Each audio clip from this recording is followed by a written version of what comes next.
శ్రీ సాయినాథాయ నమః. శ్రీ సాయి సచ్చరిత్రము 3వ రోజు పారాయణం.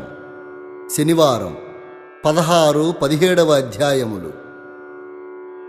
గత అధ్యాయములో చోల్కర్ తన మ్రొక్కునెట్లు చెల్లించెనో, బాబా దానినెట్లు ఆమోదించెనో విన్నాం.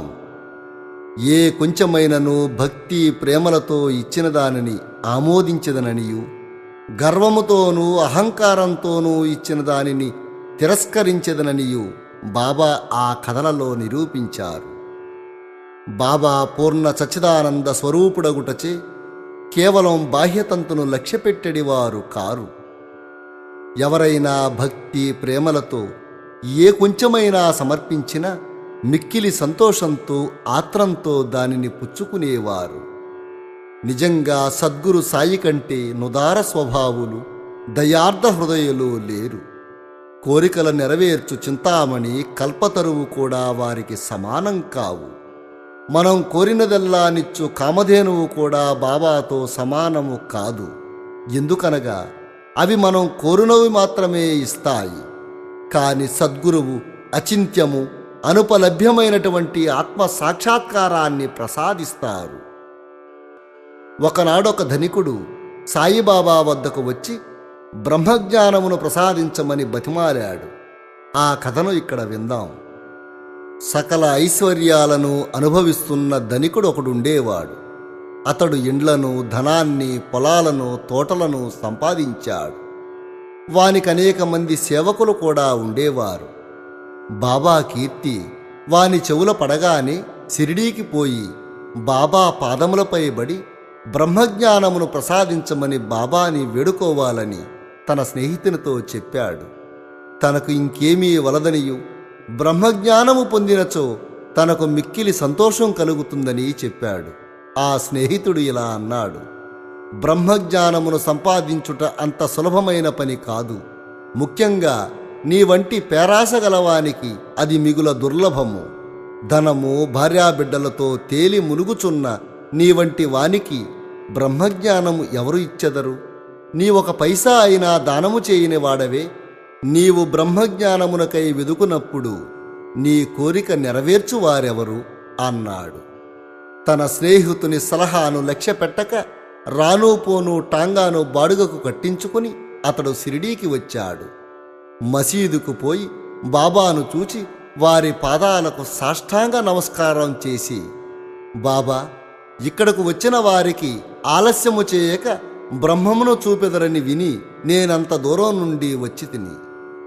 ప్రయాణం చేత నేను మిక్కిలి అలిసిపోయాను. మీరు బ్రహ్మజ్ఞానమును ప్రసాదించినచో నేను పడిన శ్రమకు ఫలితం లభిస్తుంది అని వేడుకున్నాడు. బాబా ఇలా బదులు చెప్పాడు: నా ప్రియమైన స్నేహితుడా, ఆతురపడవద్దు. త్వరలో నిప్పుడే నీకు బ్రహ్మమును చూపెదను. నాది నగదు బేరమే గాని అరువు బేరము కాదు. ఎందరో నా వద్దకు వచ్చి ధనము, ఆరోగ్యము, పలుకుబడి, గౌరవము, ఉద్యోగము, రోగ నివారణము మొదలగు ప్రాపంచిక విషయాలని అడుగుతున్నారు. నా వద్దకు వచ్చి బ్రహ్మజ్ఞానము నిమ్మమని అడుగువారు చాలా తక్కువ. ప్రపంచ విషయములు కావలనని అడుగువారికి లోటు లేనే లేదు. పారమార్థిక విషయమై యోచించువారు మిక్కిలి అరుదు. కావున నీ వంటి వారు వచ్చి బ్రహ్మజ్ఞానము కావలనని అడుగు సమయము శుభమైనది, శ్రేయోదాయకమైనది. కనుక సంతోషంతో నీకు బ్రహ్మాన్ని, దానికి సంబంధించినవన్నింటినీ చూపెదను అని పలికి బాబా వానికి బ్రహ్మమును చూపుటకు మొదలుపెట్టారు. వారినక్కడ కూర్చుండమని ఏదో సంభాషణలోనికి దించారు.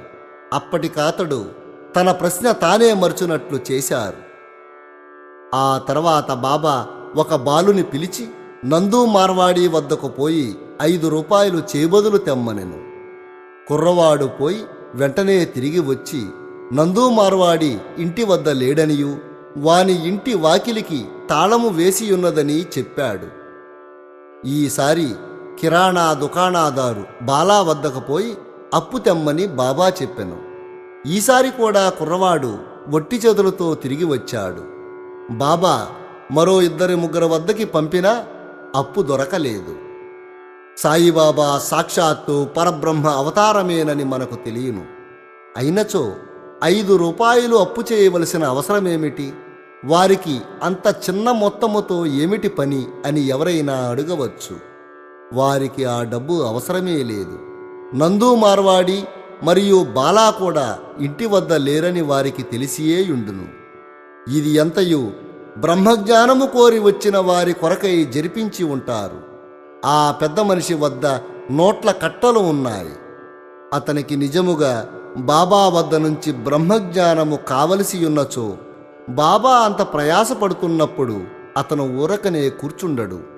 బాబా ఆ పైకమును తిరిగి ఇచ్చివేయనని కూడా వానికి తెలియను. అంత చిన్న మొత్తమైనప్పటికీ వాడు తెగించి ఇవ్వలేకపోయాడు. అట్టివానికి బాబా వద్ద నుంచి బ్రహ్మజ్ఞానము కావలెనట.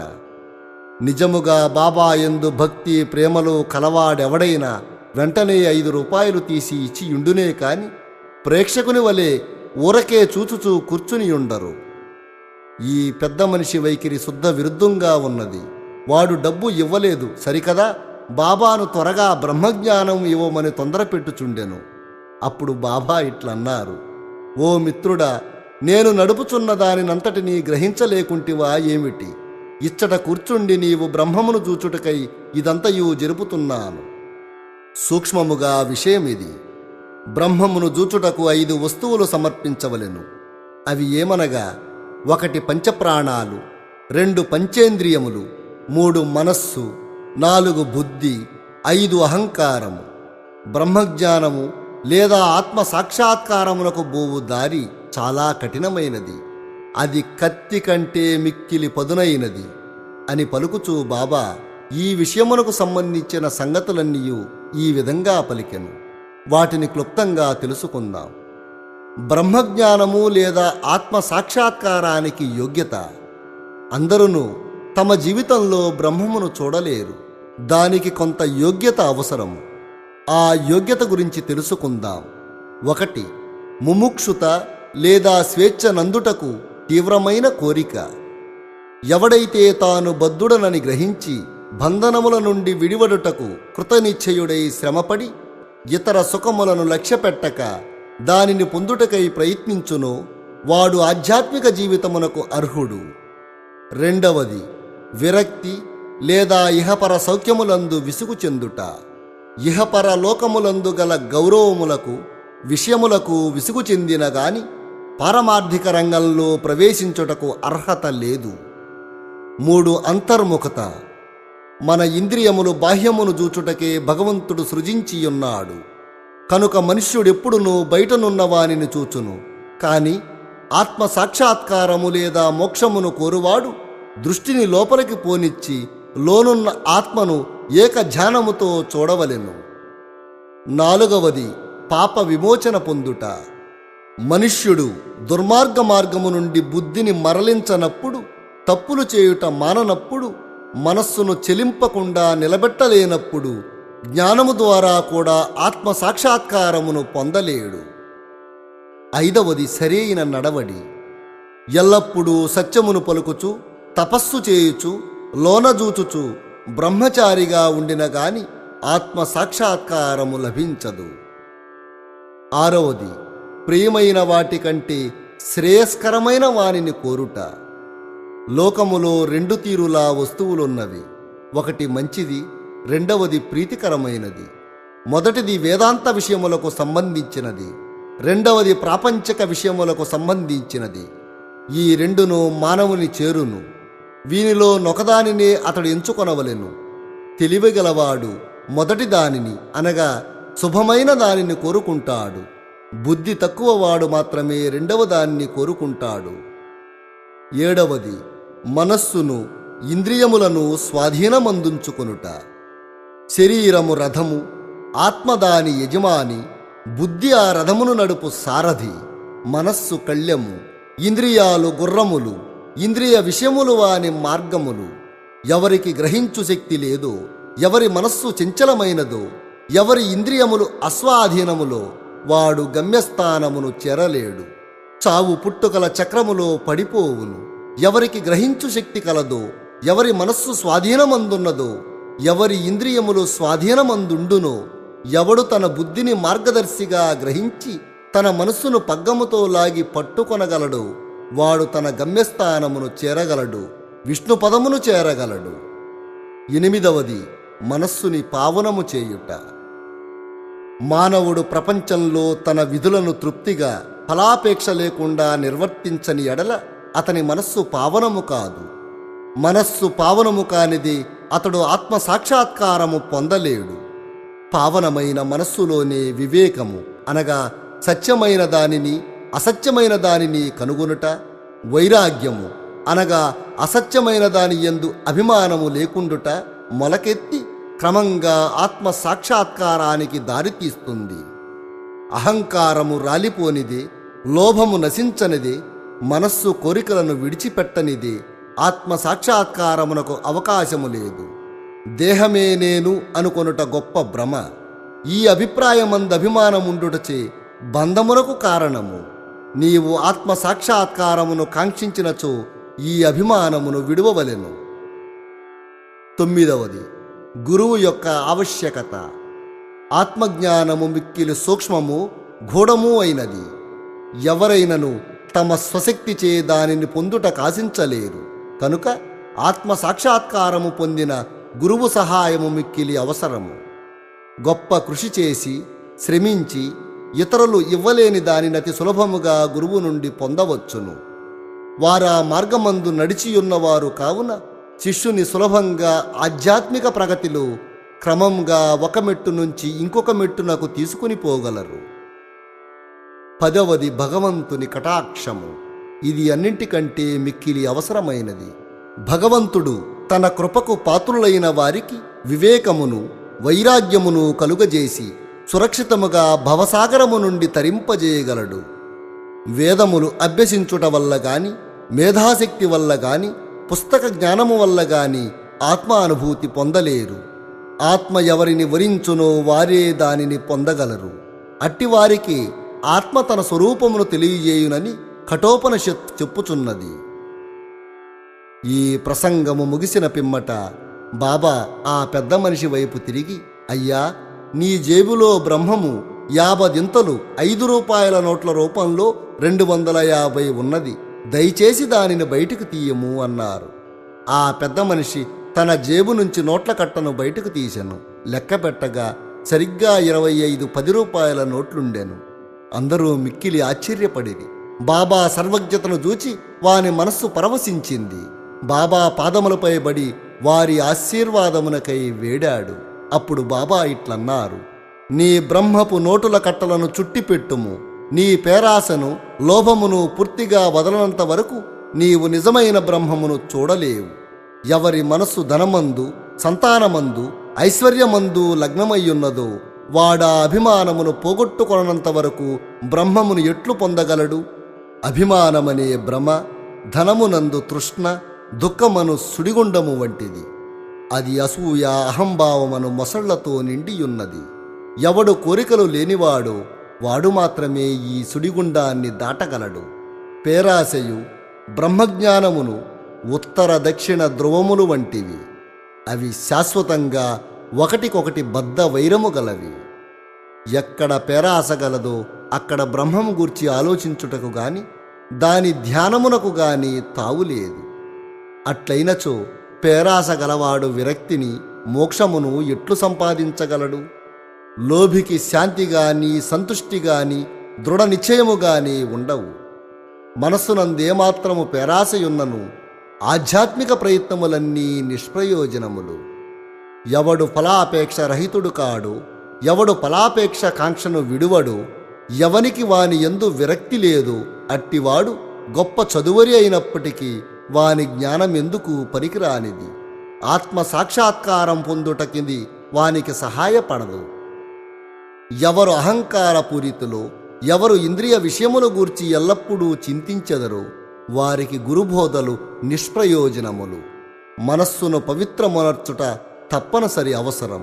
అది లేనిచో మన ఆధ్యాత్మిక ప్రయత్నములన్నీ ఆడంబరము, డాంబికము కొరకు చేసినట్లగును. కావున దేనిని జీర్ణించుకొనగలడో, దేనిని శరీరమునకు పట్టించుకొనగలడో దానినే వాడు తీసుకొనవలెను. నా ఖజానా నిండుగానున్నది, ఎవరికేది కావలసిన దానిని వారికివ్వగలను. కాని వారికి పుచ్చుకను యోగ్యత కలదా లేదా అని నేను మొదట పరీక్షించవలెను.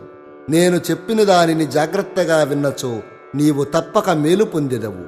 ఈ మసీదులో కూర్చుని నేనెప్పుడూ అసత్యములు పలుకను అని బోధించారు సమర్థ సద్గురు సాయిబాబా. ఒక అతిథిని ఇంటికి పిలిచినప్పుడు ఇంటిలోని వారు, అక్కడున్నవారు, స్నేహితులు, బంధువులు కూడా అతిథితో పాటు విందులో పాల్గొంటారు. అదేవిధంగా మసీదులో ఉన్న వారందరూ బాబా పెద్ద మనిషికి చేసిన ఈ ఆధ్యాత్మిక విందులో పాల్గొన్నారు. బాబా ఆశీర్వాదములను పొందిన పిమ్మట అచ్చట ఉన్నవారందరూ ఆ పెద్ద మనిషితో సహా మిక్కిలి సంతోషంతో సంతృప్తి చెందిన వారై వెళ్ళిపోయారు. అనేక మంది సన్యాసులు ఇండ్లు విడిచి అడవులలోనూ, గుహలలోనూ, ఆశ్రములలోనూ ఒంటరిగా ఉండి జన్మరాహిత్యమును గాని మోక్షమును గాని సంపాదించుటకు ప్రయత్నిస్తారు. వారు ఇతరుల గూర్చి ఆలోచించక ఆత్మానుసంధానమందే మునిగి ఉంటారు. సాయిబాబా అట్టివారు కారు. బాబాకు ఇల్లు గాని, భార్య గాని, సంతానము గాని, బంధువులు గాని లేరు. అయినప్పటికీ వారు సమాజములోనే ఉండెడివారు.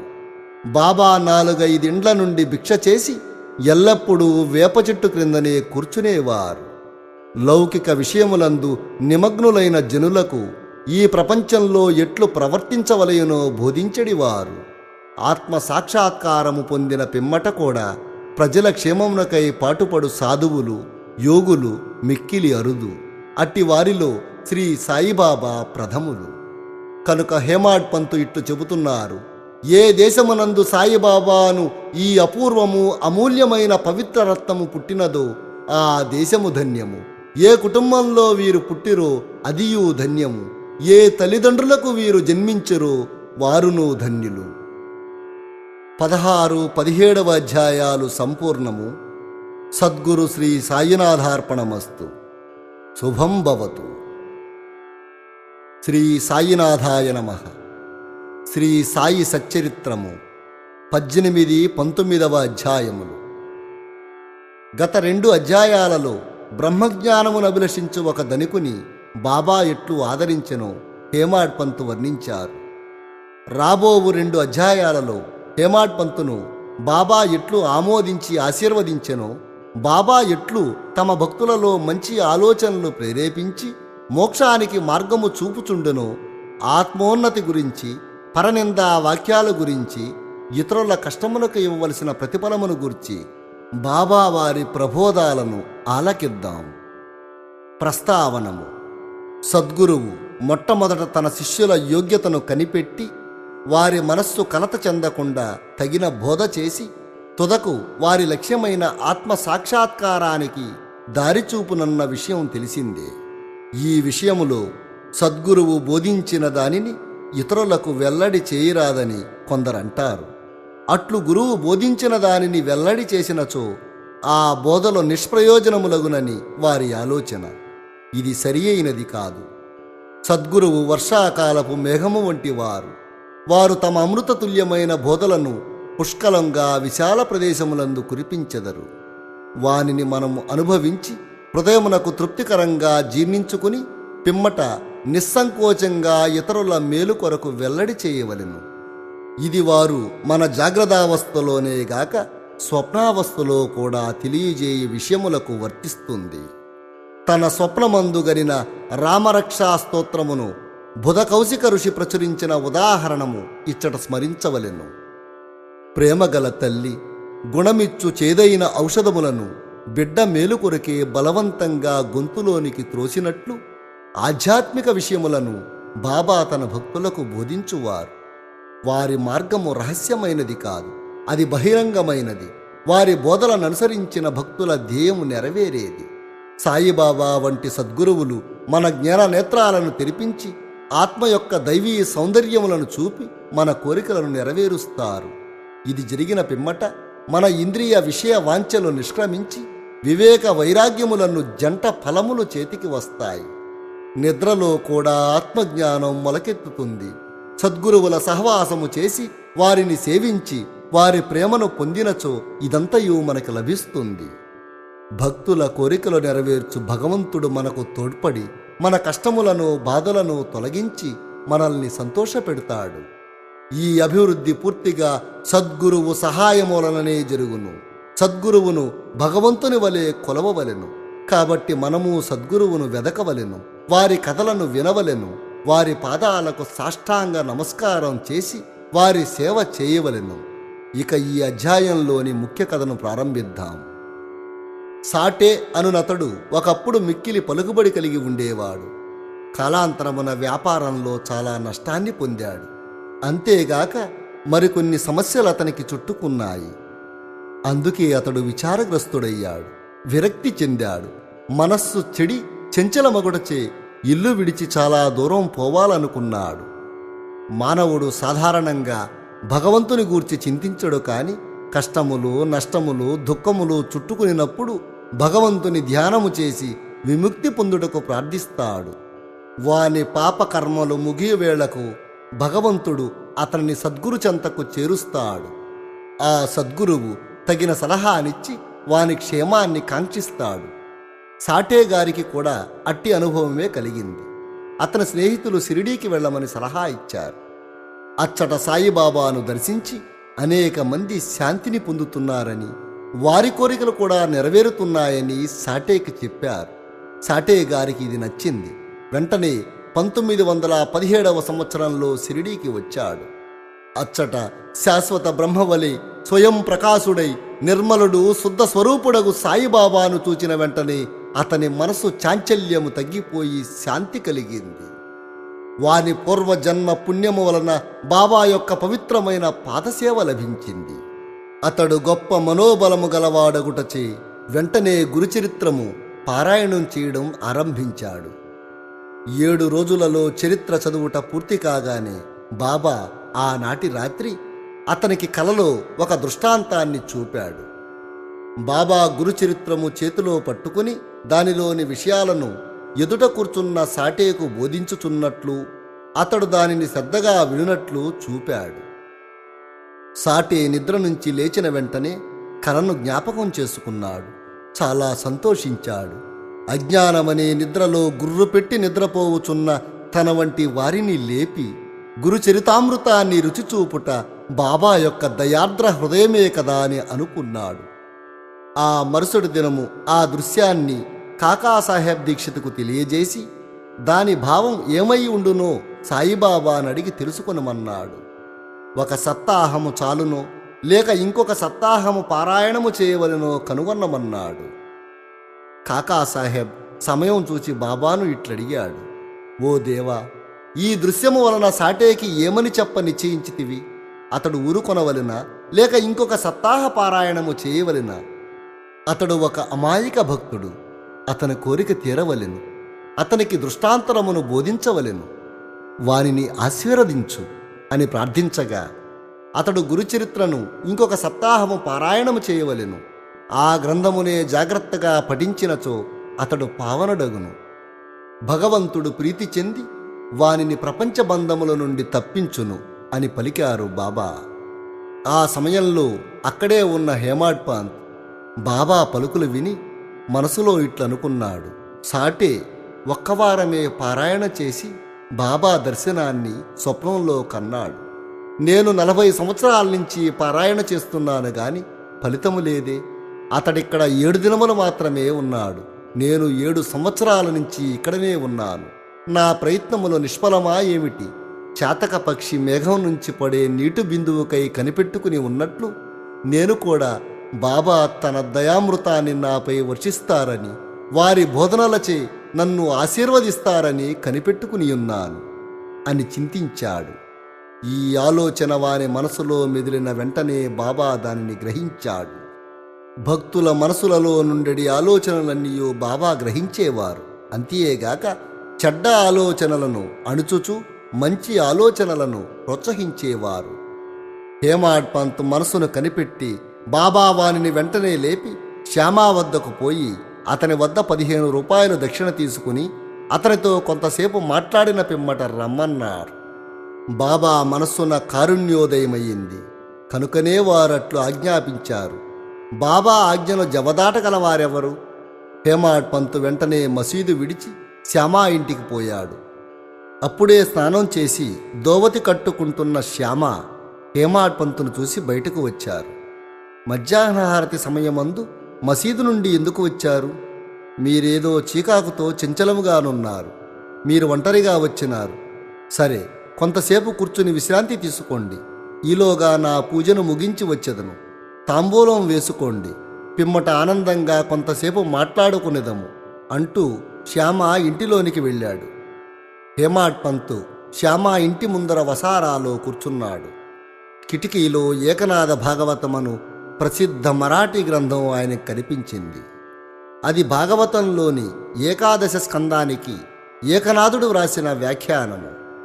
సాయిబాబా సిఫార్సు చేయుటచే బాపూసాహెబ్ దీక్షిత్ శ్రీకృష్ణునికి అర్జునునికి జరిగిన సంభాషణారూపమైన భగవద్గీత, దాని మరాఠీ వ్యాఖ్యానమైన భావార్థ దీపిక అనే జ్ఞానేశ్వరి, శ్రీకృష్ణునికి అతని సేవకుడు ఉద్ధవునికి జరిగిన సంభాషణారూపమైన ఏకనాథ భాగవతము మరియు భావార్థ రామాయణాన్ని నిత్యము షిరిడీలో చదువుచుండెడివాడు.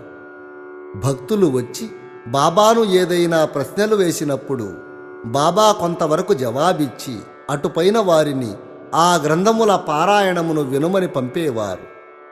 ఈ గ్రంథములే భాగవత ధర్మంలోని ముఖ్య గ్రంథాలు. భక్తులు బాబా ఆజ్ఞానుసారం ఆ సత్సంగములకు పోయి ఆ గ్రంథములు వినునప్పుడు వారి ప్రశ్నలకు సంతృప్తికరమైన సమాధానాలు లభించేవి. హేమాడ్ పంతు కూడా నిత్యము ఏకనాథ భాగవతాన్ని పారాయణ చేసేవాడు. హేమాడ్ పంత్ ఆ దినము తాను నిత్యము చదువు గ్రంథభాగము పూర్తి చేయకయే కొందరి భక్తులతో కలిసి మసీదుకు పోయాడు. శ్యామా ఇంటి కిటికీలో ఉన్న ఏకనాథ భాగవతము తీయగా తాను ఆనాడు పూర్తి చేయని భాగం వద్దనే పుస్తకం తెరుచుకొన్నది. తన నిత్యపారాయణము పూర్తి చేయుటకే కాబోలు బాబా తనను అచ్చటికి పంపెనని హేమాడ్ పంతు భావించాడు. వెంటనే అక్కడే తన నిత్యపారాయణాన్ని పూర్తి చేశాడు. పిమ్మట శ్యామా తన పూజను ముగించి బయటికి వచ్చాడు. శ్యామాను చూడగానే హేమాడ్ పంత్, నేను బాబా వద్ద నుండి ఒక కబురు తీసుకుని వచ్చినాను. బాబా నీ వద్ద నుండి 15 రూపాయలు దక్షిణ తీసుకుని రమ్మని నన్ను ఆజ్ఞాపించారు. అంతేకాదు, కొంతసేపు నీతో కూర్చుని మాట్లాడిన పిమ్మట మసీదుకు రమ్మని చెప్పారు అన్నాడు. శ్యామ ఆశ్చర్యంతో, నా వద్ద డబ్బు లేదు. నా 15 సాష్టాంగ నమస్కారాలు పైకమునకు బదులుగా బాబాకు సమర్పించుము అనగానే హేమాడ్ పంత్, సరే, నీ నమస్కారములు ఆమోదింపబడ్డాయి. మనము కూర్చుని కొంతసేపు మాట్లాడుకొనిదము. మన పాపములను నశింపజేయునట్టి బాబా లీలలను కథలను చెప్పుము అన్నాడు. శ్యామ, అయితే కొంతసేపు కూర్చునుము. ఈ బాబా లీలలు మిక్కిలి ఆశ్చర్యకరమైనవి. నీకిదివరకే తెలియను. నేనా పల్లెటూరి వాడను, నీవా చదువుకున్న పట్టణవాసివి. నీవు ఇక్కడికి వచ్చిన తర్వాత కొన్ని లీలలను చూచియేయుందువు. వానిని నీ ముందు నేనెట్లు వర్ణించగలను? సరే, ఈ తమలపాకులు వక్క సున్నము తీసుకుని తాంబూలం వేసుకో. నేను లోపలకు పోయి దుస్తులు ధరించి వచ్చేదను. కొద్ది నిమిషములలో శ్యామ బయటకు వచ్చి హేమాడ్ పంతుతో మాట్లాడుతూ కూర్చున్నాడు. అతడిట్లన్నాడు, ఈ దేవుని లీల కనుగొన శక్యము కానిది. వారి లీలల కంతు లేదు. వానిని ఎవరు గమనించగలరు? బాబాయే ఈ కథలను ఎందుకు చెప్పకూడదు? మీ వంటి పండితులను నా వంటి పామరుని వద్దకేల పంపుచున్నారు? వారి మార్గములు ఊహింపరానివి. అవి మానవుల చేష్టలు కావని చెప్పగలను అంటూ శ్యామా ఇట్లు చెప్పాడు. నాకొక కథ జ్ఞాపకం వస్తోంది. అది మీకు చెబుతాను. నాకది స్వయంగా తెలుసు. భక్తుడెంత మనోనిశ్చయంతో పట్టుదలతో ఉండునో బాబా అంత త్వరగా వానికి సహాయపడును. ఒక్కొక్కప్పుడు బాబా భక్తులను కఠిన పరీక్ష చేసిన పిమ్మట వారికి ఉపదేశం ఇచ్చను. ఉపదేశమను మాట వినగానే హేమాడ్ పంతు మనసులో ఒక స్మృతి మెదిలింది. వెంటనే సాటే గారి గురుచరిత్ర పారాయణము జ్ఞాపకం వచ్చింది. తన మనస్సుకు శాంతి కలిగించు నిమిత్తం బాబా తనను శ్యామా వద్దకు పంపాడని గ్రహించాడు హేమాడ్ పంత్. అయినప్పటికీ ఈ భావాన్ని అణుచుకుని శ్యామా చెప్పే కథలు వినుటకు సిద్ధపడ్డాడు. ఆ కథలన్నీయో బాబాకు తన భక్తుల యందు ఎట్టి దయాదాక్షిణ్యములు గలవో తెలుపుతాయి. వానిని వినగా హేమాడ్ పంతుకు ఒక విధమైన సంతోషం కలిగింది. శ్యామ ఈ దిగువ కథను చెప్పసాగాడు. శ్రీమతి రాధాబాయి దేశ్ముఖ్ కథ. రాధాబాయి అని ఒక ముసలమ్మ ఉండేది. ఆమె కాశాబా దేశ్ముఖ్ గారి తల్లి. బాబా ప్రఖ్యాతి విని ఆమె సంగమునేరు గ్రామ ప్రజలతో కలిసి షిరిడీకి వచ్చింది. బాబాను దర్శించి మిక్కిలి తృప్తి చెందింది. ఆమె బాబాను గాఢంగా ప్రేమించింది. బాబాను తన గురువుగా చేసుకుని ఏదైనా ఉపదేశమును పొందవలనని మనోనిశ్చయం చేసుకున్నది. ఆమెకింకేమీయో తెలియదు. బాబా ఆమె సంకల్పమును ఆమోదించక తనకు మంత్రోపదేశం చేయనచో ఉపవాసముండి చచ్చెదనని మనస్సులో నిర్ణయించుకుంది. ఆమె తన బసలోనే ఉండి భోజనము నీరు మానివేసింది. ఇలా 3 రోజులు గడిచాయి. ఆమె పట్టుదలకు శ్యామ భయపడి ఆమె పక్షమున బాబాతో ఇట్లన్నాడు: దేవా, మీరేమి ప్రారంభించితిరి? మీరు అనేక మందిని ఇచ్చటకు ఈడ్చుకువచ్చెదరు. ఆ ముసలమ్మను నీవు ఎరిగియేయుందువు. ఆమె మిక్కిలి పట్టుదల గలది. ఆమె మీ పైన ఆధారపడి ఉన్నది. ఆమె మరణించే వరకు ఉపవాసముండాలని నిశ్చయించుకుని ఉన్నది. నీవు ఆమెను అనుగ్రహించి ఉపదేశమిచ్చు వరకు ఆమె తన నిరాహార దీక్షను మానదు. ఆమెకేమైనా హాని జరిగినచో ప్రజలు నిన్నే నిందించెదరు. నీవు తగిన ఆదేశమివ్వకపోవటచే ఆమె చచ్చినదని లోకులు అంటారు. కాబట్టి ఆమెను కరుణించు, ఆశీర్వదించు, ఆమెకి తగిన దారి చూపు అని ప్రార్థించగా ఆమె మనోనిశ్చయమును చూచి బాబా ఆమెను పిలిపించి ఈ క్రింది విధంగా బోధించాడు: ఓ తల్లి, అనవసరమైన యాతనకేలా పాల్పడి చావును కోరుచున్నావు. నీవు నిజముగా నా తల్లివి. నేను నీ బిడ్డను. నా యందు కనికరించి నేను చెప్పునది పూర్తిగా వినుము. నీకు నా వృత్తాంతమును చెప్పెదను. నీవు దానిని బాగుగా వినినచో నీకది మేలు చెయ్యను. నాకొక గురువుండేవారు. వారు గొప్ప యోగీశ్వరులు, మిక్కిలి దయార్ద్ర హృదయులు. వారిని నేను చాలా కాలం సేవించాను. కాని నా చెవిలో వారి ఏ మంత్రము ఉపదేశించలేదు. నాకు వారిని వదిలిపోయే తలంపే లేకుండేది. నేను వారితోనే ఉండుటకు, వారి సేవ చేయుటకు, వారి వద్ద కొన్ని ఉపదేశములను గ్రహించుటకు నిశ్చయించుకున్నాను. కాని వారి మార్గము వారిది. వారు నా తల గురిగించిరి. నా నుండి 2 పైసలు దక్షిణ అడిగిరి. నేను దానిని వెంటనే వారికి సమర్పించాను. మీ గురువుగారు పూర్ణ కాములైనచో వారు మిమ్ములను దక్షిణ అడుగునేలా? వారు నిష్కాములని ఎట్లనిపించుకుందురు అని నీవడగవచ్చు. దానికి సమాధానము సూటిగా చెప్పగలను. వారు డబ్బును లక్ష్యపెట్టేవారు కారు. ధనముతో వారు చెయ్యునదేమున్నది? వారు కోరిన 2 కాసులలో ఒకటి నిష్ఠ, రెండవది సంతోష స్థైర్యములతో కూడిన ఓరిమి. నేను ఈ 2 వారికి అర్పించాను. వారు ప్రసన్నులైనారు. నా గురువును అట్లు 12 సంవత్సరాలు సేవించాను. వారే నన్ను పెంచి పోషించారు. భోజనమునకు గాని వస్త్రములకు గాని నాకు లోటు లేదు. వారు పరిపూర్ణులు. వారు ప్రేమావతారమని చెప్పవచ్చు. ఆ ప్రేమను నేనెట్లు వర్ణించగలను? వారు నన్ను మిక్కిలి ప్రేమించేవారు. ఆ విధమైన గురువేయుండరు. నిరంతర ధ్యానంలో నన్ను వారిని తదేకంగా చూసేవారు. మేమిద్దరము పరమానందములో మునిగేవారము. రాత్రి మగళ్ళు నిద్రాహారము లేక నేను వారి వైపు దృష్టి నిలిపితిని. వారిని చూడనిదే నాకు శాంతి లేకుండేది. వారి ధ్యానము తప్ప, వారి సేవ తప్ప నాకింకో వ్యాపకం లేదు. వారే నా ఆశ్రయము. నా మనసు ఎల్లప్పుడూ వారి యందే నాటుకుని ఉండినది. ఇదియే వారడిగిన దక్షిణలో 1 పైసా సబూరి అని పిలువబడే సంతోష స్థైర్యములతో కూడిన ఓరిమి. నేను మిక్కిలి సంతోషంతో చాలా కాలము కనిపెట్టుకుని వారి సేవ చేశాను. ఈ ప్రపంచమనే సాగరాన్ని సబూరి అనే ఓడ సురక్షితంగా దాటిస్తుంది. సబూరి అనునది అత్యంత ఉత్తమ లక్షణం. అది పాపాలన్నింటినీ తొలగిస్తుంది, కష్టములను పారద్రోలుతుంది, అనేక విధముల అవాంతరాలను తొలగించి భయాన్ని కూడా పారద్రోలుతుంది, తుదకు జయాన్ని కలగజేస్తుంది. సబూరి అనునది సుగుణములకు గని, మంచి ఆలోచనకు తోడు వంటిది. నిష్ఠ, సబూరి అనునవి అన్యోన్యమైన అక్క చెల్లెండ్ర వంటివి. నా గురువు నా నుండి ఇతరమేమియూ ఆశించి ఉండలేదు. వారు నన్ను ఉపేక్షింపక సర్వకాల సర్వావస్థల యందు కాపాడేవారు. నేను వారితో కలిసి ఉండేవాడిని. ఒక్కొక్కప్పుడు వారిని విడిచియుండినను వారి ప్రేమకు ఎన్నడూనూ లోటు కలగలేదు. వారు తమ దృష్టి చేతనే నన్ను కాపాడేవారు. తాబేలు తన పిల్లలను కేవలం తన దృష్టితో పెంచినట్లు నన్ను కూడా మా గురువు తమ దృష్టితో పోషించేవారు. తల్లి తాబేలు ఒక ఒడ్డున ఉంటుంది, బిడ్డ తాబేలు రెండవ ఒడ్డున ఉంటుంది. తల్లి తాబేలు పిల్ల తాబేలుకు ఆహారము పెట్టుట కాని పాలిచ్చుట కాని చేయదు. తల్లి తన పిల్లలపై తన దృష్టిని పోనిస్తుంది, పిల్లలు ఎదిగి పెద్దవవుతాయి. అటులనే మా గురువు కూడా తమ దృష్టిని నా యందు నిలిపి నన్ను ప్రేమతో కాపాడారు. ఓ తల్లి, నా గురువు నాకు మంత్రమేమియూ ఉపదేశించలేదు. అటువంటప్పుడు నేను నీ చెవిలో మంత్రమెట్లు ఊదగలను? గురువు యొక్క ప్రేమమైన తాబేలు చూపే మనకు సంతోషమునిచ్చునని జ్ఞాపకం ఉంచుకో.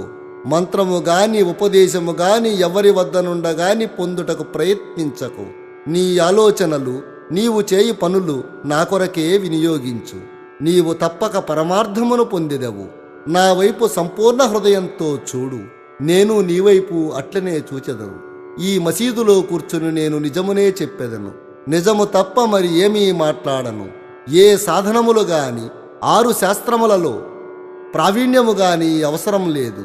నీ గురువునందు ప్రేమ విశ్వాసములుంచుము.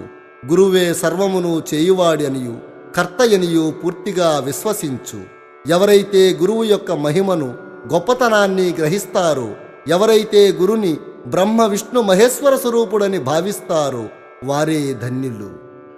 ఈ ప్రకారంగా ఉపదేశించి బాబా ఆ ముసలమ్మను ఒప్పించారు. ఆమె బాబాకు నమస్కరించి ఉపవాసాన్ని మానుకున్నది. ఈ కథను జాగ్రత్తగా శ్రద్ధగాను విని దాని ప్రాముఖ్యతను సందర్భమును గుర్తించి హేమాడ్ పంత్ మిక్కిలి ఆశ్చర్యపోయాడు. ఈ ఆశ్చర్యకరమైన బాబా లీలను చూచి అతని ఆపాద మస్తకం పులకరించింది. సంతోషంతో ఉప్పొంగిపోయాడు. గొంతుక ఆరిపోయింది. ఒక్క మాటైనా మాట్లాడుటకు చేత కాకున్నది. శ్యామ అతని స్థితిలో చూసి, ఏమి జరిగింది, ఎందుకు ఊరుకున్నారు, అట్టి బాబా లీలలు నీకెన్ని వర్ణింపవలను అని అడిగారు. అదే సమయంలో మసీదులో గంట మ్రోగింది. మధ్యాహ్నహారతి పూజ ప్రారంభమయ్యనని గ్రహించారు. కనుక వెంటనే శ్యామ హేమాడ్ పంతులిద్దరూ మసీదుకు వచ్చారు. బాపు సాహెబ్ జోగ్ అప్పుడే హారతి ప్రారంభించాడు. స్త్రీలు మసీదు నిండా ఉన్నారు. దిగువ ఖాళీ జాగాలో పురుషులు ఉన్నారు. అందరూ బాజా భజంత్రీలతో ఒకే వరుసతో హారతి పాడుతున్నారు. బాబాకు కుడివైపు శ్యామ, ముందర హేమాడ్ పంతు కూర్చున్నారు. వారిని చూచి బాబా హేమాడ్ పంతును శ్యామ ఇచ్చిన దక్షిణ ఇమ్మని అడిగారు. శ్యామ రూపాయలకు బదులు నమస్కారములిచ్చిననియు శ్యామ ప్రత్యక్షముగా ఉన్నాడు కనుక అడగవచ్చునని అన్నాడు హేమాడ్ పంత్. బాబా ఇట్లన్నాడు, సరే, మీరిద్దరూ కొంతసేపు మాట్లాడుకుంటిరి కదా, ఏం మాట్లాడుకున్నారో చెప్పండి. గంటల చప్పుడును మధ్యల శబ్దమును పాటల ధ్వనిని లెక్కించక హేమాడ్ పంతు బాబాకు జరిగిందంతయు చెప్పుటకు ఆతురపడెను. తాను ముచ్చటించినదంతయు తనకు చాలా ఆనందం కలిగించిందని, ముఖ్యంగా ముసలమ్మ కథ మిక్కిలి ఆశ్చర్యం కలుగజేసిందని, దానిని విని బాబా లీలలు అగోచరములని తెలుసుకున్నానని, ఆ కథారూపంతో తన్ను బాబా ఆశీర్వదించారని హేమాడ్ పంతు చెప్పాడు. అప్పుడు బాబా, ఆ కథ చాలా అద్భుతమైనది, నీ వెటుల ఆనందించితివి, నాకా విషయము వివరములన్నీ చెప్పు అన్నారు. అప్పుడు హేమాడ్ పంతు తానింతకు ముందు విన్న కథను పూర్తిగా బాబాకు వినిపించి అది తన మనసునందు శాశ్వతమైన ప్రభావం కలిగించిందని చెప్పాడు. ఇది విని బాబా చాలా సంతోషించాడు. ఆ కథ నీకు నచ్చినదా, దాని ప్రాముఖ్యమును నీవు గుర్తించితివా అని బాబా హేమాడ్ పంతును అడిగాడు. అవును బాబా, నా మనశ్చాంచల్యము నిష్క్రమించింది, నాకు నిజమైన శాంతి విశ్రాంతి కలిగింది, సత్య మార్గాన్ని కనుగొనగలిగాను అని హేమాడ్ పంతు బదులు చెప్పాడు. బాబా చిరునవ్వుతో ఇట్లు చెప్పాడు, నా పద్ధతి మిక్కిలి విశిష్టమైనది. ఈ ఒక్క కథను జ్ఞప్తి ఎందుంచుకునుము, అది నీకు మిక్కిలి ఉపయోగపడుతుంది. ఆత్మ సాక్షాత్కారమునకు ధ్యానం అవసరం. దాని నలవరుచుకున్నచో వృత్తులన్నీయూ శాంతిస్తాయి. కోరికలన్నీయూ విడిచి నిష్కామివై నీవు సమస్త జీవరాశి ఎందుగల భగవంతుని ధ్యానించు. మనసు ఏకాగ్రమైనచో లక్ష్యము నెరవేరుతుంది. సదా నా నిరాకార స్వభావాన్ని ధ్యానించుము. అది ఏ జ్ఞానస్వరూపము, చైతన్యము, ఆనందము. మీరిది చేయలేనిచో రాత్రింబగళ్ళు మీరు చూస్తున్న నా ఈ ఆకారమును ధ్యానించండి. అట్లు కొన్నాళ్ళు చేయగా మీ వృత్తులు కేంద్రీకృతమగును. ధ్యాత, ధ్యానము, ధ్యేయము అను మూడింటికి గల భేదము పోయి ధ్యానించువాడు చైతన్యముతో నైక్యమై బ్రహ్మముతో నభిన్నమగును. తల్లి తాబేలు నదికి ఒక ఒడ్డున ఉంటుంది, దాని పిల్లలు ఇంకొక ఒడ్డున ఉంటాయి. తల్లి వానికి పాలిచ్చుట గాని పొదువుకునుట గాని చేయదు. దాని చూపు మాత్రమే వాటికి జీవశక్తినిస్తోంది. చిన్న తాబేళ్లు ఏమీ చెయ్యక తల్లిని జ్ఞాపకముంచుకుంటాయి. తల్లి తాబేలు చూపు చిన్నవాటికి అమృతధార వలె పనిచేస్తుంది. అది ఏ వాని బ్రతుకునకు సంతోషానికి ఆధారము. గురువునకు శిష్యునికి గల సంబంధం కూడా ఇట్టిదే. బాబా ఈ మాటలు పూర్తి చేసేసరికి హారతి పూర్తి అయింది.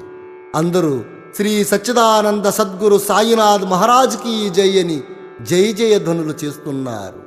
ఓ ప్రియమైన శ్రోతలారా, ఈ సమయమందు మనం కూడా మసీదులోని జనసమూహంలో కలిసి ఉన్నట్లు భావించి మనము కూడా ఆ జయ జయ ధ్వనులలో పాల్గొందాము.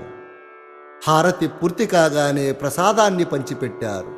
బాబాకు నమస్కరించి బాబూసాహెబ్ జోగ్ బాబా చేతిలో కలకండ ముక్కను పెట్టాడు. బాబా దానినంతయు హేమాడ్ పంత్ చేతిలో పెట్టి ఇట్లన్నారు: నా మాటలు నీ మనసుకు పట్టించుకుని జ్ఞాపకముంచుకునినచో నీ స్థితి ఈ కలకండ వలె తీయగా ఉంటుంది. నీ కోరికలన్నీ నెరవేరుతాయి, నీవు సుఖంగా ఉంటావు అన్నారు. హేమాడ్ పంతు బాబాకు సాష్టాంగ నమస్కారం చేసి ఇట్లు ఎల్లప్పుడూ నన్ను అనుగ్రహించుము, ఆశీర్వదించుము, కాపాడుము అని ప్రార్థించాడు. అందుకు బాబా ఇట్లు జవాబు చెప్పాడు: ఈ కథను వినుము, దీనిని మననము చేయుము, నిధిధ్యాసనము చేయుము.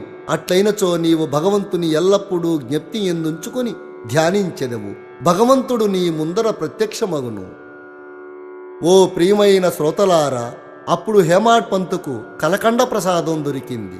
ఇప్పుడు మనం ఈ కథ అనే కలకండ ప్రసాదాన్ని పొందెదము. దానిని హృదయపూర్వకంగా సేవించి ధ్యానించి మనస్సును నిలిపెదము. ఇట్లు బాబా కృపచే బలముగాను సంతోషముగాను నుండెదము. తథాస్తు. మన ప్రవర్తన గురించి బాబా కొన్ని సందర్భాల్లో ఈ ఉపదేశములు చేసి ఉన్నారు. బాబా పలుకులు అమూల్యాలు.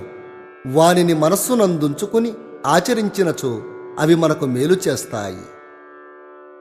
ఆత్మనిష్ఠులైన ఋషుల నోటి వెండ వెలువడిన వాక్యాలే వేదాలు, ఉపనిషత్తులు, ధర్మశాస్త్రాలు, పురాణాలు.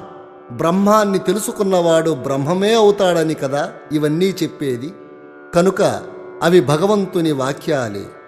ఏ శాస్త్రంలో ఆరితేరిన వారి నోట ఆ శాస్త్రమే పలుకుతుంది. కారణం అది వారి అనుభవం. వారు ఆ రీతిన సాధన చేసి పూర్ణులయ్యారు. కనుక వాటి అర్థాన్ని కూడా మళ్ళీ వారే మనకు చక్కగా వివరించగలరు. రోగికి వైద్య గ్రంథం కంటే ఆరితేరిన వైద్యుడే మేలు చేయగలడు. శాస్త్రవాక్యం కంటే మహనీయుల వాక్యమే ఎక్కువ ప్రమాణం. అందుకే వారిని ఆశ్రయించాక సర్వధర్మాన్ పరిత్యజ్య అన్న సూత్రాన్ని పాటించాలి. అందుకే సద్గురువును ఆశ్రయిస్తే శాస్త్ర షట్కం అక్కర్లేదన్నారు సాయి. అంతేకాదు, పరబ్రహ్మ స్వరూపులైన మహనీయుల అనుభవం నుండి వెలువడే వాక్యాలు వేదం వలె మంత్రాలు. వాటిని శ్రవణం చేసి బాగా మననం చేసి జీవించాలి. అదే ఉపనిషత్తులు, భగవద్గీత చెప్పేది. అనేక సందర్భాలలో వేరువేరు భక్తులతో శ్రీ సాయి చెప్పిన వాక్యాలు ఒక వరుసలో కూర్చుకుని చదివితే సంపూర్ణమైన ఆధ్యాత్మిక బోధ లభిస్తుంది.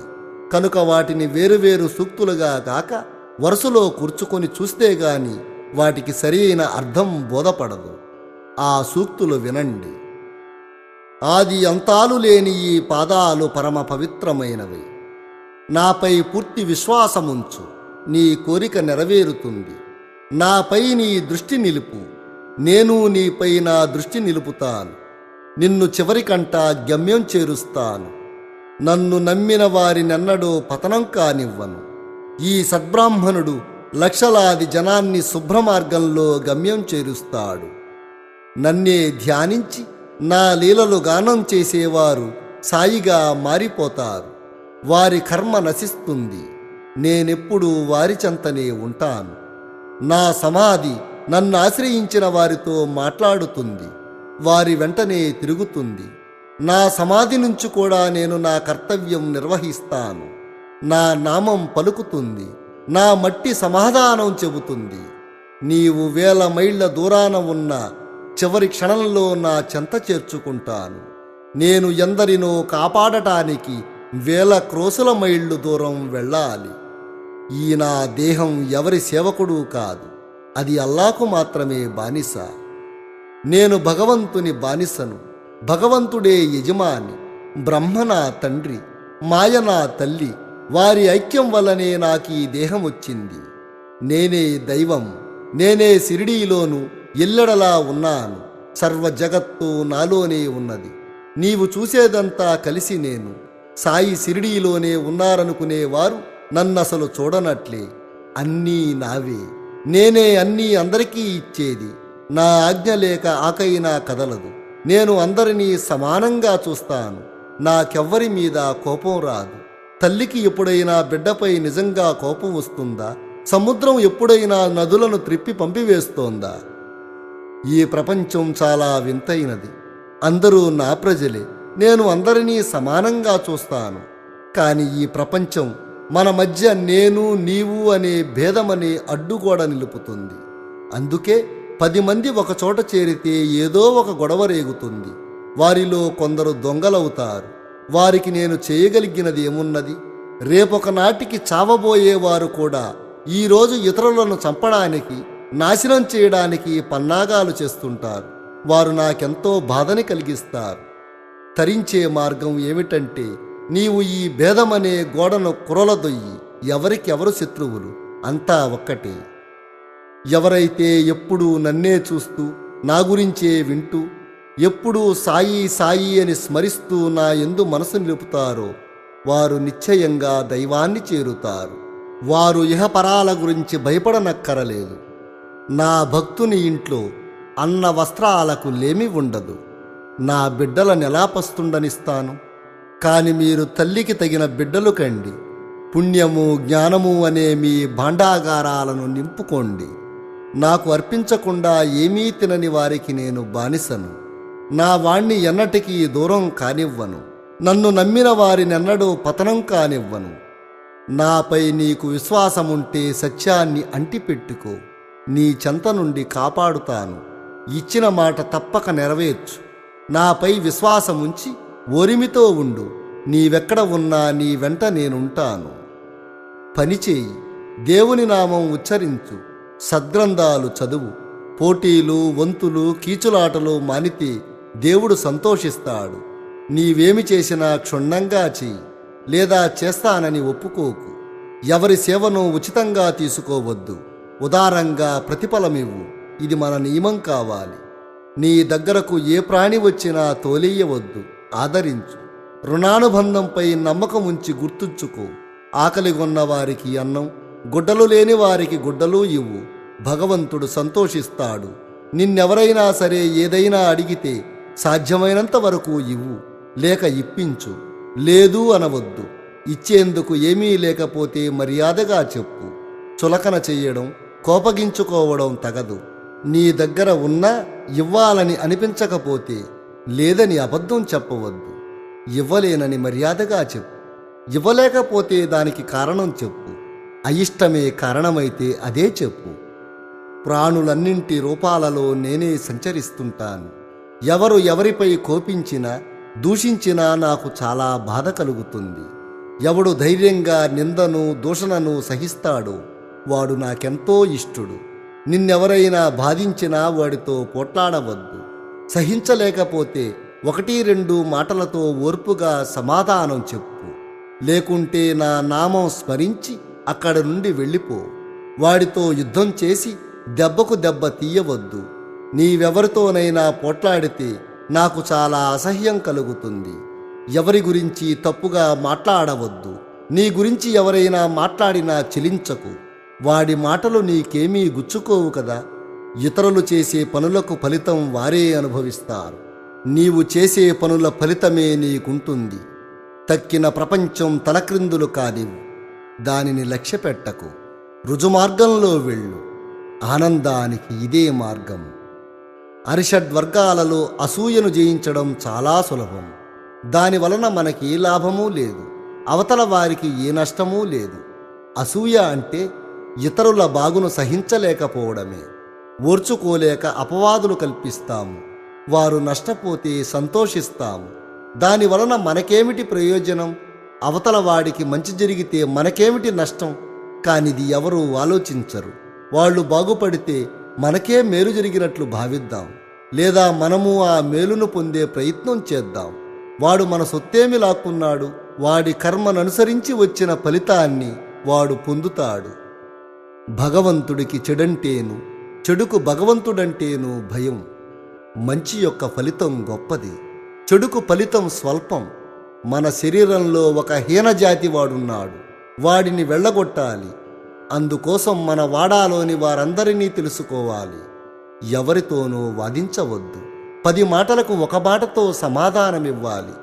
మనుష్యులు వారంతా ఒకరి నుంచి ఇంకొకరు వేరనుకుంటారు, కానీ అదే పొరపాటు.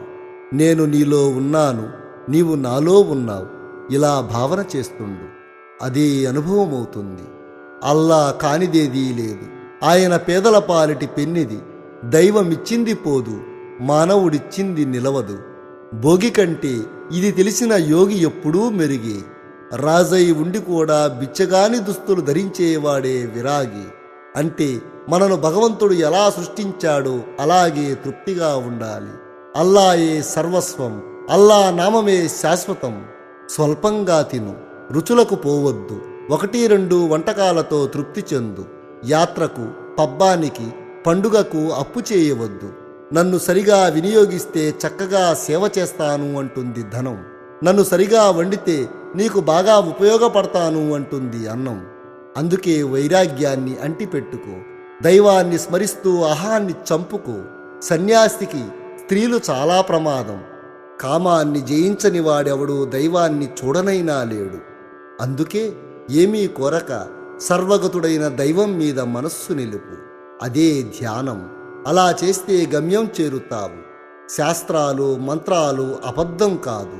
వాటిని తప్పుగా అర్థం చేసుకుని అతిథి అంటే మానవుడేనని, బ్రాహ్మణుడేనని అనుకుంటున్నావు. అందుకే నీకు అతిథులు దొరకడం లేదు. ఆకలి వేళకు వచ్చిన ఏ ప్రాణి అయినా సరే, పక్షి అయినా పురుగైనా అది అతిథే. ఆకలితో ఆహారం కోసం వచ్చేవన్నీ అతిథులే. కనుక కాకబలికి సమృద్ధిగా అన్నం ఇంట బయట విడిచిరా. వేటిని పిలవవద్దు, తరమవద్దు. అలా చేస్తే లక్షల మంది అతిథులను సత్కరించినట్లవుతుంది. భూమి విత్తనాన్ని ధరిస్తుంది, మేఘాలు వర్షిస్తాయి, సూర్యుడు తన రశ్మితో వాటిని మొలిపిస్తాడు. అయినా విత్తనాలు మొలిచినందుకు ఇవేమీ సంతోషించవు, మాడిపోతే దుఃఖించవు. వాటి పని అవి చేసుకుపోతాయి. నీవు అలానే చెలించకూడదు. ఇక దుఃఖం ఎక్కడుంది? దుఃఖం లేకపోవడమే ముక్తి. ఇవన్నీ ఆచరించగలగాలంటే మనం ఒకరిని ఆశ్రయించాలి. లేక మనకివన్నీ చేతనైతే ఇతరులకు మార్గం చూపాలి. అందుకోసం గురువును తెలుసుకోవాలి. లేకపోతే నీవెందుకొచ్చినట్లు? పిడకలేరుకోవడానిక? సద్గురువుకు పగ్గాలప్పగించాక చింతకు తావులేదు. గురువునే ఎల్లప్పుడూ నమ్ముకో. అదే అసలైన సాధన. గురువే సర్వదేవతలోనూ సాధనా చతుష్టయము. 6 శాస్త్రాలు అక్కరలేదు. గురువు యొక్క కృపాదృష్టే శిష్యునికి అన్నపానీయాలు. అచంచలమైన విశ్వాసంతో నీ గురువుని అంటిపెట్టుకో. ఇతర గురువులు ఎంత గొప్పవారైనా, నీ గురువు ప్రతిభ ఎంత తక్కువదైనా సరే, నీ సద్గురువైన నన్ను కేవలం ఆనందంగా ధ్యానించు. అది కష్టమైతే నా రూపాన్ని గురించి ఆలోచించు. మనస్సు ఆ ఒక్క రూపంలోనే నిలిచిపోతుంది. ధ్యానం చేసేవాడు ధ్యానములనే భేదం నశించి చైతన్య ఘనత లేక బ్రహ్మ సమరసత కలుగుతుంది. బాబా జీవిత విధానమే ముముక్షువులకు, గురువులకు ఆదర్శప్రాయం.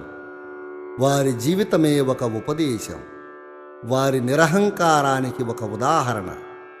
ప్రధాన్ అను భక్తుడు బాబా యొక్క తైలవర్ణ చిత్రాన్ని గీయించడానికి ఠాణే నుండి శ్యామ్రావ్ జైకర్ అనే ప్రఖ్యాత చిత్రకారుని తీసుకువచ్చి బాబా అనుమతి కోరాడు.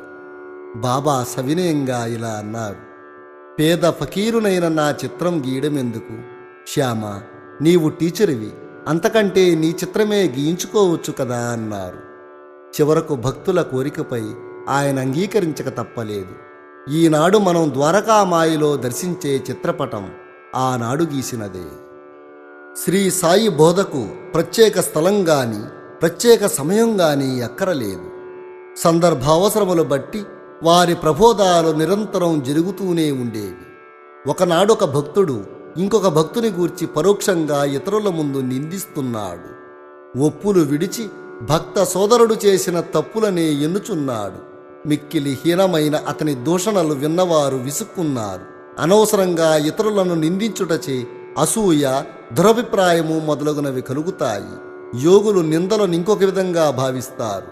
మలినమును పోగొట్టుటకు అనేక మార్గములు కలవు. సబ్బుతో మాలిన్యమును కడుగవచ్చును. పరులను నిందించు వారి మార్గము వేరు. ఇతరుల మలినములను వాడు తన నాలుకతో శుభ్రపరుస్తాడు. ఒక విధంగా వాడు నిందించు వానికి సేవ చేస్తాడు. ఏ విధంగా అంటే వాని మలినమును వీడు తన నాలుకతో శుభ్రపరుచుచున్నాడు. కావున తిట్టబడిన వాడు తిట్టిన వానికి కృతజ్ఞతలు తెలుపవలెను. అట్లు పరనిందకు పాల్పడు వానిని బాబా సరిదిద్దిన పద్ధతి విశిష్టమైనది. నిందించువాడు చేసిన అపరాధమును బాబా సర్వజ్ఞుడగుటచే గ్రహించాడు. మిట్ట మధ్యాహ్నం బాబా లెండీ తోటకు పోతున్నప్పుడు వాడు బాబాని దర్శించాడు. బాబా వానికొక పందిని చూపి ఇట్లన్నాడు, చూడు, ఆ పంది అమేధ్యమును ఎంత రుచిగా తినుచున్నదో, నీ స్వభావము కూడా అట్టిదే. ఎంత ఆనందముగా నీ సాటి సోదరుని తిట్టుచున్నావు. ఎంతయో పుణ్యము చేయగా నీకీ మానవ జన్మ లభించింది. ఇట్లు చేసినచో షిరిడీ దర్శనము నీకు తోడ్పడునా?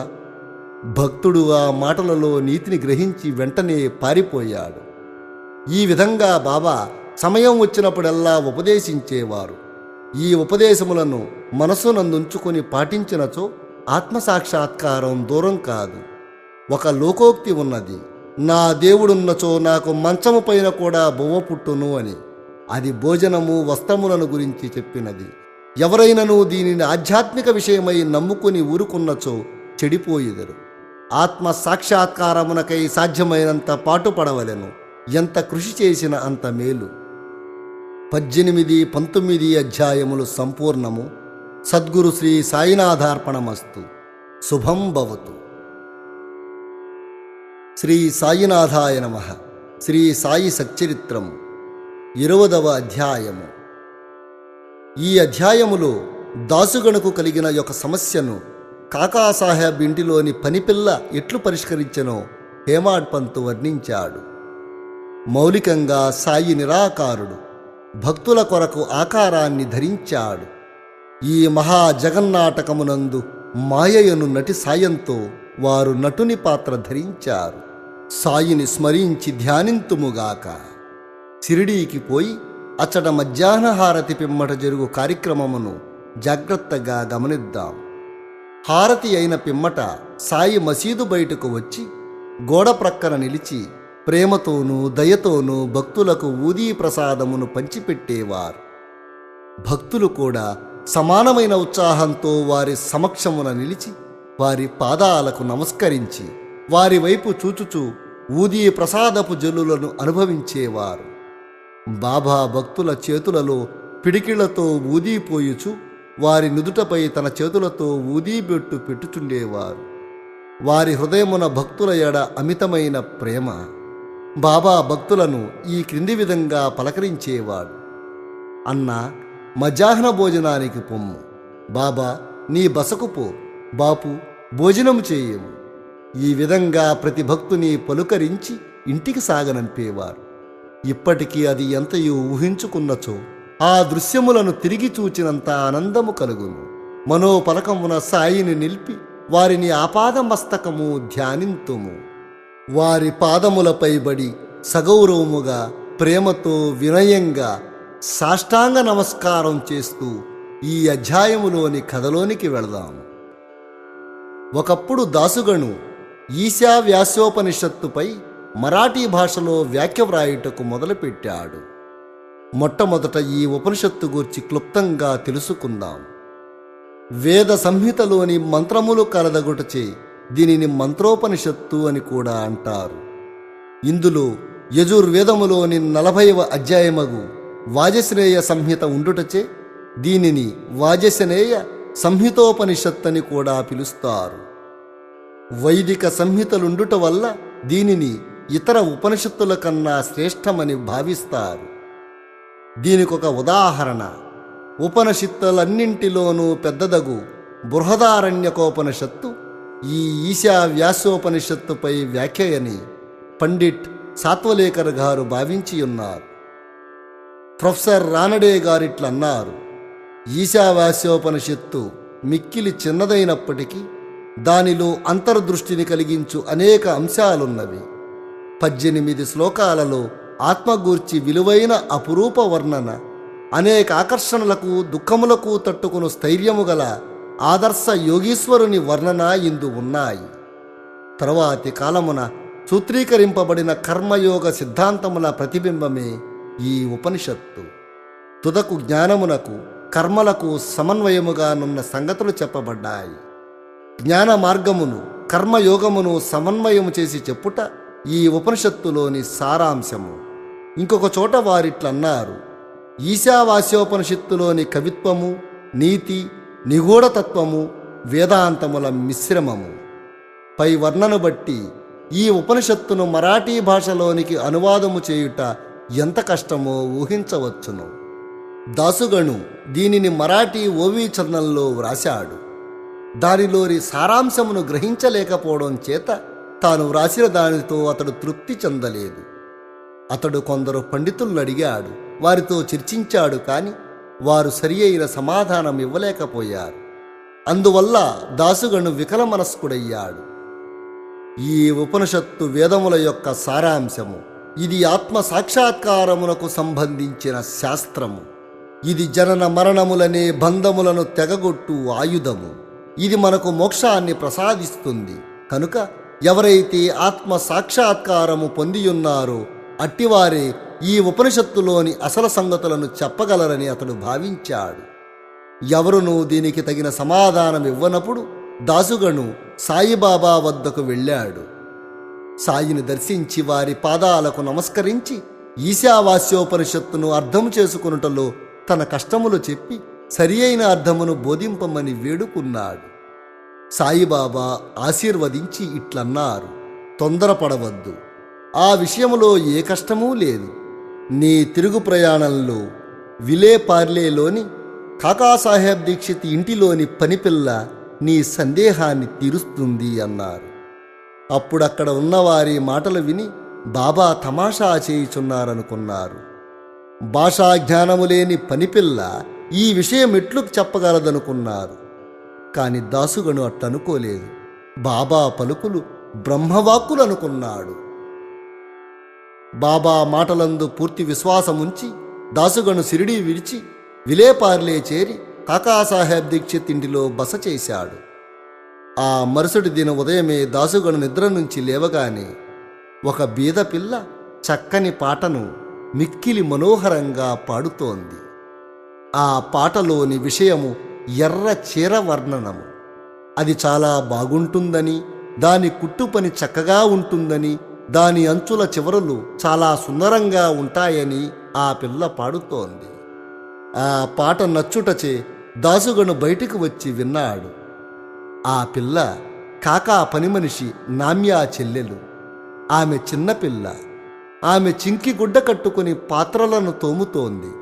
ఆమె పేదరికము, ఆమె సంతోషభావాన్ని గాంచి దాసుగను ఆమెపై జాలిపడ్డాడు. ఆ మరుసటి దినము రావు బహద్దూర్ ఎంవి ప్రధాన్ తనకు దోవతల చాపులివ్వగా ఆ పేద పిల్లకు ఒక చిన్న చీరనిమ్మని చెప్పాడు. రావు బహద్దూర్ ఒక మంచి చిన్న చీరను కొని ఆమెకు బహూకరించాడు. ఆకలితో నకనకలాడుతున్న వారికి విందు భోజనము దొరికినట్లు ఆ పిల్ల అమిత ఆనంద పరవశురాలయ్యింది. ఆ మరుసటి దినము ఆమె ఆ కొత్త చీరను ధరించింది. ఆమెతో చాహంతో తక్కిన పిల్లలతో కలిసి గిర్రున తిరుగుతూ నాట్యం చేసింది. అందరికంటే తానే బాగుగా ఆడింది, పాడింది. మరుసటి దినము చీరను పెట్టెలో దాచుకుని మామూలుగా చింకి బట్ట కట్టుకుని పనిచేయడానికి వచ్చింది. కాని ఆమె ఆనందానికి లోటు లేదు. ఇదంతయు చూసి దాసుగను జాలిభావము మెచ్చుకోలుగా మారింది. పిల్ల నిరుపేద కాబట్టి చింకి గుడ్డలు కట్టుకున్నది. ఇప్పుడు ఆమెకి కొత్త చీర కలదు. కాని దానిని పెట్టెలో దాచుకున్నది. అయినప్పటికీ విచారమనున్నది గాని నిరాశ అనున్నది గాని లేక ఆడుచూ పాడుతుంది. దీనిని బట్టి కష్ట సుఖములు అనుభావాలు మన మనోవైఖరిపై ఆధారపడి ఉంటాయని దాసుగను గ్రహించాడు. ఈ విషయమును గూర్చి దీర్ఘాలోచన చేశాడు. భగవంతుడు ఇచ్చిన దానితో మనం సంతోషించాలి. భగవంతుడు మనలను అన్ని దిశల నుండి కాపాడి మనకు కావలసింది ఇస్తున్నాడు. కావున భగవంతుడు ప్రసాదించినదంతయు మన మేలు కొరకే అని గ్రహించాడు. ఈ ప్రత్యేక విషయంలో ఆ పిల్ల యొక్క పేదరికము, ఆమె చిరిగిన చీర, క్రొత్త చీర, దానినిచ్చిన దాత, దానిని పుచ్చుకునిన గ్రహీత, దాని అభావము ఇవన్నీయో భగవంతుని అంశములే. భగవంతుడు ఈ అన్నిటి యందు వ్యాపించి ఉన్నాడు. ఇచ్చట దాసుగను ఉపనిషత్తులలోని నీతిని అనగా ఉన్నదానితో సంతుష్టి చెందుట, ఏది మనకు సంభవించుచున్నదో అది అంతయు భగవంతుని ఆజ్ఞచే జరుగుచున్నదనియు తుదకది మన మేలు కొరకే అని గ్రహించాడు. పై కథను బట్టి బాబా మార్గము మిక్కిలి విశిష్టమైనదని, అపూర్వమైనదని శ్రోతలు గ్రహించియేయుందురు. బాబా షిరిడీని విడువనప్పటికీ కొందరిని మచ్చింద్రగఢ్కు, కొందరిని కొల్హాపూరుకు గాని షోలాపూరుకి గాని సాధన నిమిత్తం పంపేవారు. కొందరికి సాధారణ రూపంలో, కొందరికి స్వప్నావస్థల్లో, అది రాత్రి గాని పగలు గాని కనిపించి కోరికలు నెరవేర్చేవారు. భక్తులకు బాబా బోధించు మార్గములు వర్ణింపనలవి కాదు. ఈ ప్రస్తుత విషయంలో దాసుగణును విలేపార్లే పంపి పనిపిల్ల ద్వారా అతని సమస్యను పరిష్కరించాడు. కాని విలేపార్లే పంపకుండా షిరిడీలోనే బాబా బోధించరాదా అని కొందరు అనవచ్చు. కాని బాబా అవలంబించినదే సరియైన మార్గము. లేకపోయినా పేద నౌకరీ పిల్ల, ఆమె చీర కూడా భగవంతుని సంకల్ప రూపములే అని దాసుగను ఎట్లు నేర్చుకుని ఉండగలడు? ఈశావాస్యోపనిషత్తులోనున్న ముఖ్య విషయము అది బోధించు నీతి మార్గమే. ఈ ఉపనిషత్తులో ఉన్న నీతి దానిలో చెప్పబడిన ఆధ్యాత్మిక విషయములపై ఆధారపడి ఉన్నది. ఉపనిషత్తు ప్రారంభ వాక్యములే భగవంతుడు సర్వాంతర్యామి అని చెప్పుచున్నవి. దీనిని బట్టి మనం గ్రహించవలసిందేమిటంటే, మానవుడు భగవంతుడిచ్చిన దానితో సంతృప్తి చెందాలి. ఎందుకనగా భగవంతుడు అన్నిటి యందు కలడు. కావున భగవంతుడు ఏది ఇచ్చనో అది మన మేలు కొరకే అని గ్రహించాలి.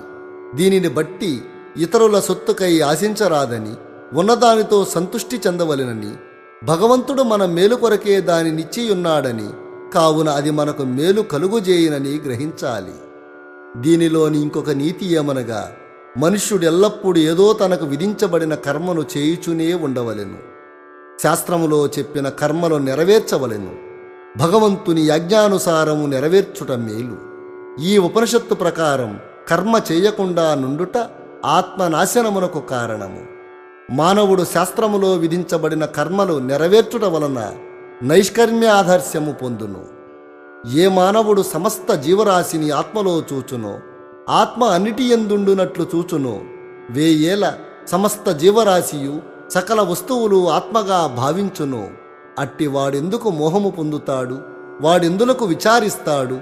అన్ని వస్తువులలో ఆత్మను చూడకపోవుటచే మనకి మోహము, అసహ్యము, విచారము కలుగుతున్నాయి. ఎవడైతే సకల వస్తుకోటిని ఒక్కటిగా భావించునో, ఎవనికైతే సమస్తము ఆత్మాగును, అతడు మానవులు పడు సామాన్య బాధలకు, దుఃఖ వికారాలకు లోనుకాడు. శ్రీ సాయినాథాయ నమః. 20 అధ్యాయము సంపూర్ణము. సద్గురు శ్రీ సాయినాథార్పణమస్తు. శుభం భవతు. శ్రీ సాయినాథాయ నమః. శ్రీ సాయి సచ్చరిత్రము 21వ అధ్యాయం. ఈ అధ్యాయములో హేమాడ్ పంతు వినాయక హరిశ్చంద్ర ఠాకూర్, అనంతరావు పాటంకర్ పూనా, పండరీపురం ప్లిడర్ గురించిన కథలు చెప్పాడు. ఈ కథలన్నీయో ఆనందదాయకమైనవి. ఇవి సరిగా చదివి గ్రహించినచో ఆధ్యాత్మిక మార్గానికి దారి చూపుతాయి. ప్రస్తావన: సామాన్యంగా మన గత జన్మ పుణ్య సముపార్జనము వలన మహాత్ముల సాంగత్య భాగ్యము పొంది దాని వలన మేలు పొందుతాము. దీనికి ఉదాహరణగా హేమాడ్ పంతు తన సంగతినే చెప్పుచున్నాడు. బొంబాయి దగ్గరగా ఉన్న బాంద్రాకు ఇతడు చాలా కాలము మెజిస్ట్రేటుగా ఉన్నాడు. అక్కడ పీర్ మౌలానా అను మహమ్మదీయ మహాత్ముడు నివసించేవాడు. అనేక మంది హిందువులు, పారసీకులు, ఇతర మతస్థులు పోయి వారిని దర్శించేవారు. హేమాడ్ పంతు పురోహితుడగు యునుస్ పీరు మౌలానాను దర్శించమని అనేకసార్లు హేమాడ్ పంతుకు చెప్పాడు. కాని ఏవో కారణముల చేత హేమాడ్ పంతు ఆ మహాత్ముని దర్శించలేకపోయాడు. అనేక సంవత్సరాల తర్వాత అతని వంతు వచ్చింది. అతడు షిరిడీకి పోయి శ్రీ సాయి దర్బారులో శాశ్వత స్థానాన్ని పొందాడు. దురదృష్టవంతులకు ఇట్టి మహాత్ముల సాంగత్యం లభించదు. కేవలం అదృష్టవంతులకే అట్టిది లభిస్తుంది. యోగీశ్వరుల వ్యవస్థ. అత్యంత ప్రాచీన కాలము నుండి ప్రపంచమున యోగీశ్వరుల వ్యవస్థ ఉన్నది. అనేక మంది యోగులు అనేక చోట్ల అవతరించి వారికి విధించబడిన పనులను నెరవేరుస్తారు. వారు అనేక చోట్ల పనిచేసినను అందరూ ఆ భగవంతుని ఆజ్ఞానుసారం నెరవేర్చెదరు. కావున ఒకరు చేయునది ఇంకొకరికి తెలుస్తోంది. ఒకరు ప్రారంభించిన దానిని ఇంకొకరు పూర్తి చేస్తారు. దీనిని బోధించుటకొక ఉదాహరణ ఈ దిగువ కలదు. విహెచ్ ఠాకూర్ వీరు రెవెన్యూ శాఖలో గుమస్తాగా నుండిరి. ఆయన ఒకానొకప్పుడు బెల్గాం సమీపమునందలి వడ్గాం అనే పట్టణానికి ఒక సర్వే పార్టీతో వచ్చాడు. అక్కడ అప్ప అనే కన్నడ యోగిని దర్శించి వారి పాదాలకు నమస్కరించాడు. ఆ యోగి నిశ్చలదాసు రచించిన విచార సాగరమను వేదాంత గ్రంథాన్ని సభలో ఉన్నవారికి బోధిస్తున్నాడు. ఠాకూరు బయలుదేరి వెళ్ళేటప్పుడు ఆ యోగి ఇట్లా చెప్పారు: ఈ పుస్తకమును నీవు చదవవలెను. నీవట్లు చేసినచో నీ కోరికలు నెరవేరును. ముందు ముందు నీ ఉద్యోగమునకు సంబంధించిన పని మీద ఉత్తర దిక్కునకు పోయినప్పుడు నీ అదృష్టవశమున నీకొక గొప్ప మహాత్ముని దర్శనం కలుగుతుంది. వారు నీ భవిష్యత్తుకు మార్గాన్ని చూపుతారు. నీ మనసుకు శాంతి ఆనందాలు కలుగజేస్తారు అని చెప్పారు. ఆ తర్వాత ఠాకూరు జున్నర్కు బదిలీ అయ్యాడు. అచ్చటికి పోవుటకై నాన్హేఘాట్ లోయను దాటవలసి ఉండేది. ఈ లోయ మిక్కిలి లోతైనది. దానిని దాటుట చాలా కష్టం. దానిని దాటుటకు ఎనుబోతు తప్ప ఇతర మేదియు ఉపయోగించరు. కావున ఎనుబోతుపై లోయను దాటుటచే అతనికి బాధ కలిగింది. అతని ఒళ్ళు హూనమైంది. అచ్చటి నుండి కళ్యాణ్కు పెద్ద ఉద్యోగంపై బదిలీ అయ్యాడు. అచ్చట నానాసాహెబ్ చందోర్కర్తో పరిచయం కలిగింది. ఆయన వలన సాయిబాబా గురించి అనేక సంగతులు తెలుసుకుని వారిని దర్శించాలనుకున్నాడు ఠాకూర్. ఆ మరుసటి దినమే నానాసాహెబ్ షిరిడీకి పోవుటకు నిశ్చయించుకున్నాడు. కావున ఠాకూరును కూడా తనతో రమ్మని పిలిచాడు. ఠాకూర్ తనకు ఠాణాలో సివిల్ కేసు ఉండుటచే రాలేనని చెప్పాడు. అందుకే నానాసాహెబ్ ఒక్కడే వెళ్ళాడు. ఠాకూర్ ఠాణాకు వెళ్ళాడు. కాని అచ్చట కేసు వాయిదా పడింది. అతడు నానాసాహెబ్ వెంట షిరిడీకి వెళ్ళకపోవుటచే మిక్కిలి బాధపడ్డాడు. అయినప్పటికీ షిరిడీ బయలుదేరాడు. అంతకు ముందు రోజే నానాసాహెబ్ షిరిడీ విడిచిపెట్టినని తెలిసింది. ఇతర స్నేహితులు కొందరు అక్కడ కలిశారు. వారు ఠాకూరును బాబా వద్దకు తీసుకుని పోయారు. అతడు బాబాను చూచి వారి పాదాలకు నమస్కరించి మిక్కిలి సంతోషించాడు. అతని కండ్లు ఆనంద బాష్పాలచే నిండాయి. వడలు గగర్బుడిచింది. కొంతసేపటికి సర్వజ్ఞుడగు బాబా ఇట్లన్నాడు: ఇచ్చటి మార్గము అప్పా బోధించు నీతులంత సులభం కాదు. నాన్హేఘాటులో ఎనుబోతుపోయిన సవారీ చేయుట కంటే కష్టము. ఈ ఆధ్యాత్మిక మార్గము మిగులు కఠినమైనది.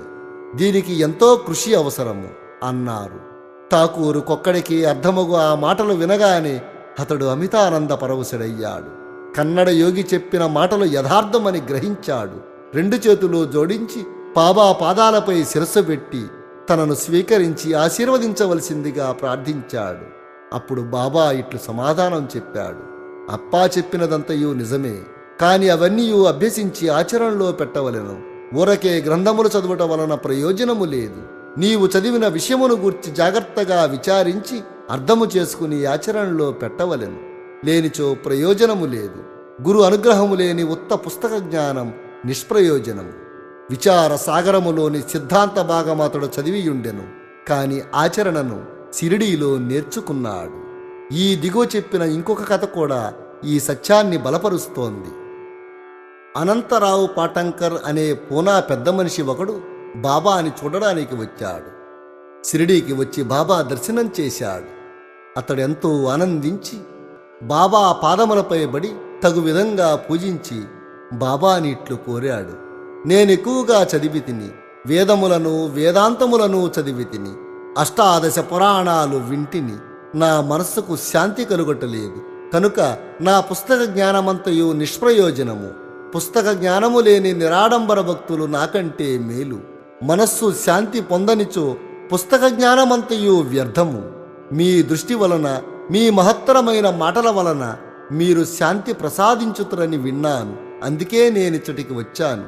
కావున నా యందు దాక్షిణ్యము చూపుము, నన్ను ఆశీర్వదించము అని ప్రార్థించాడు.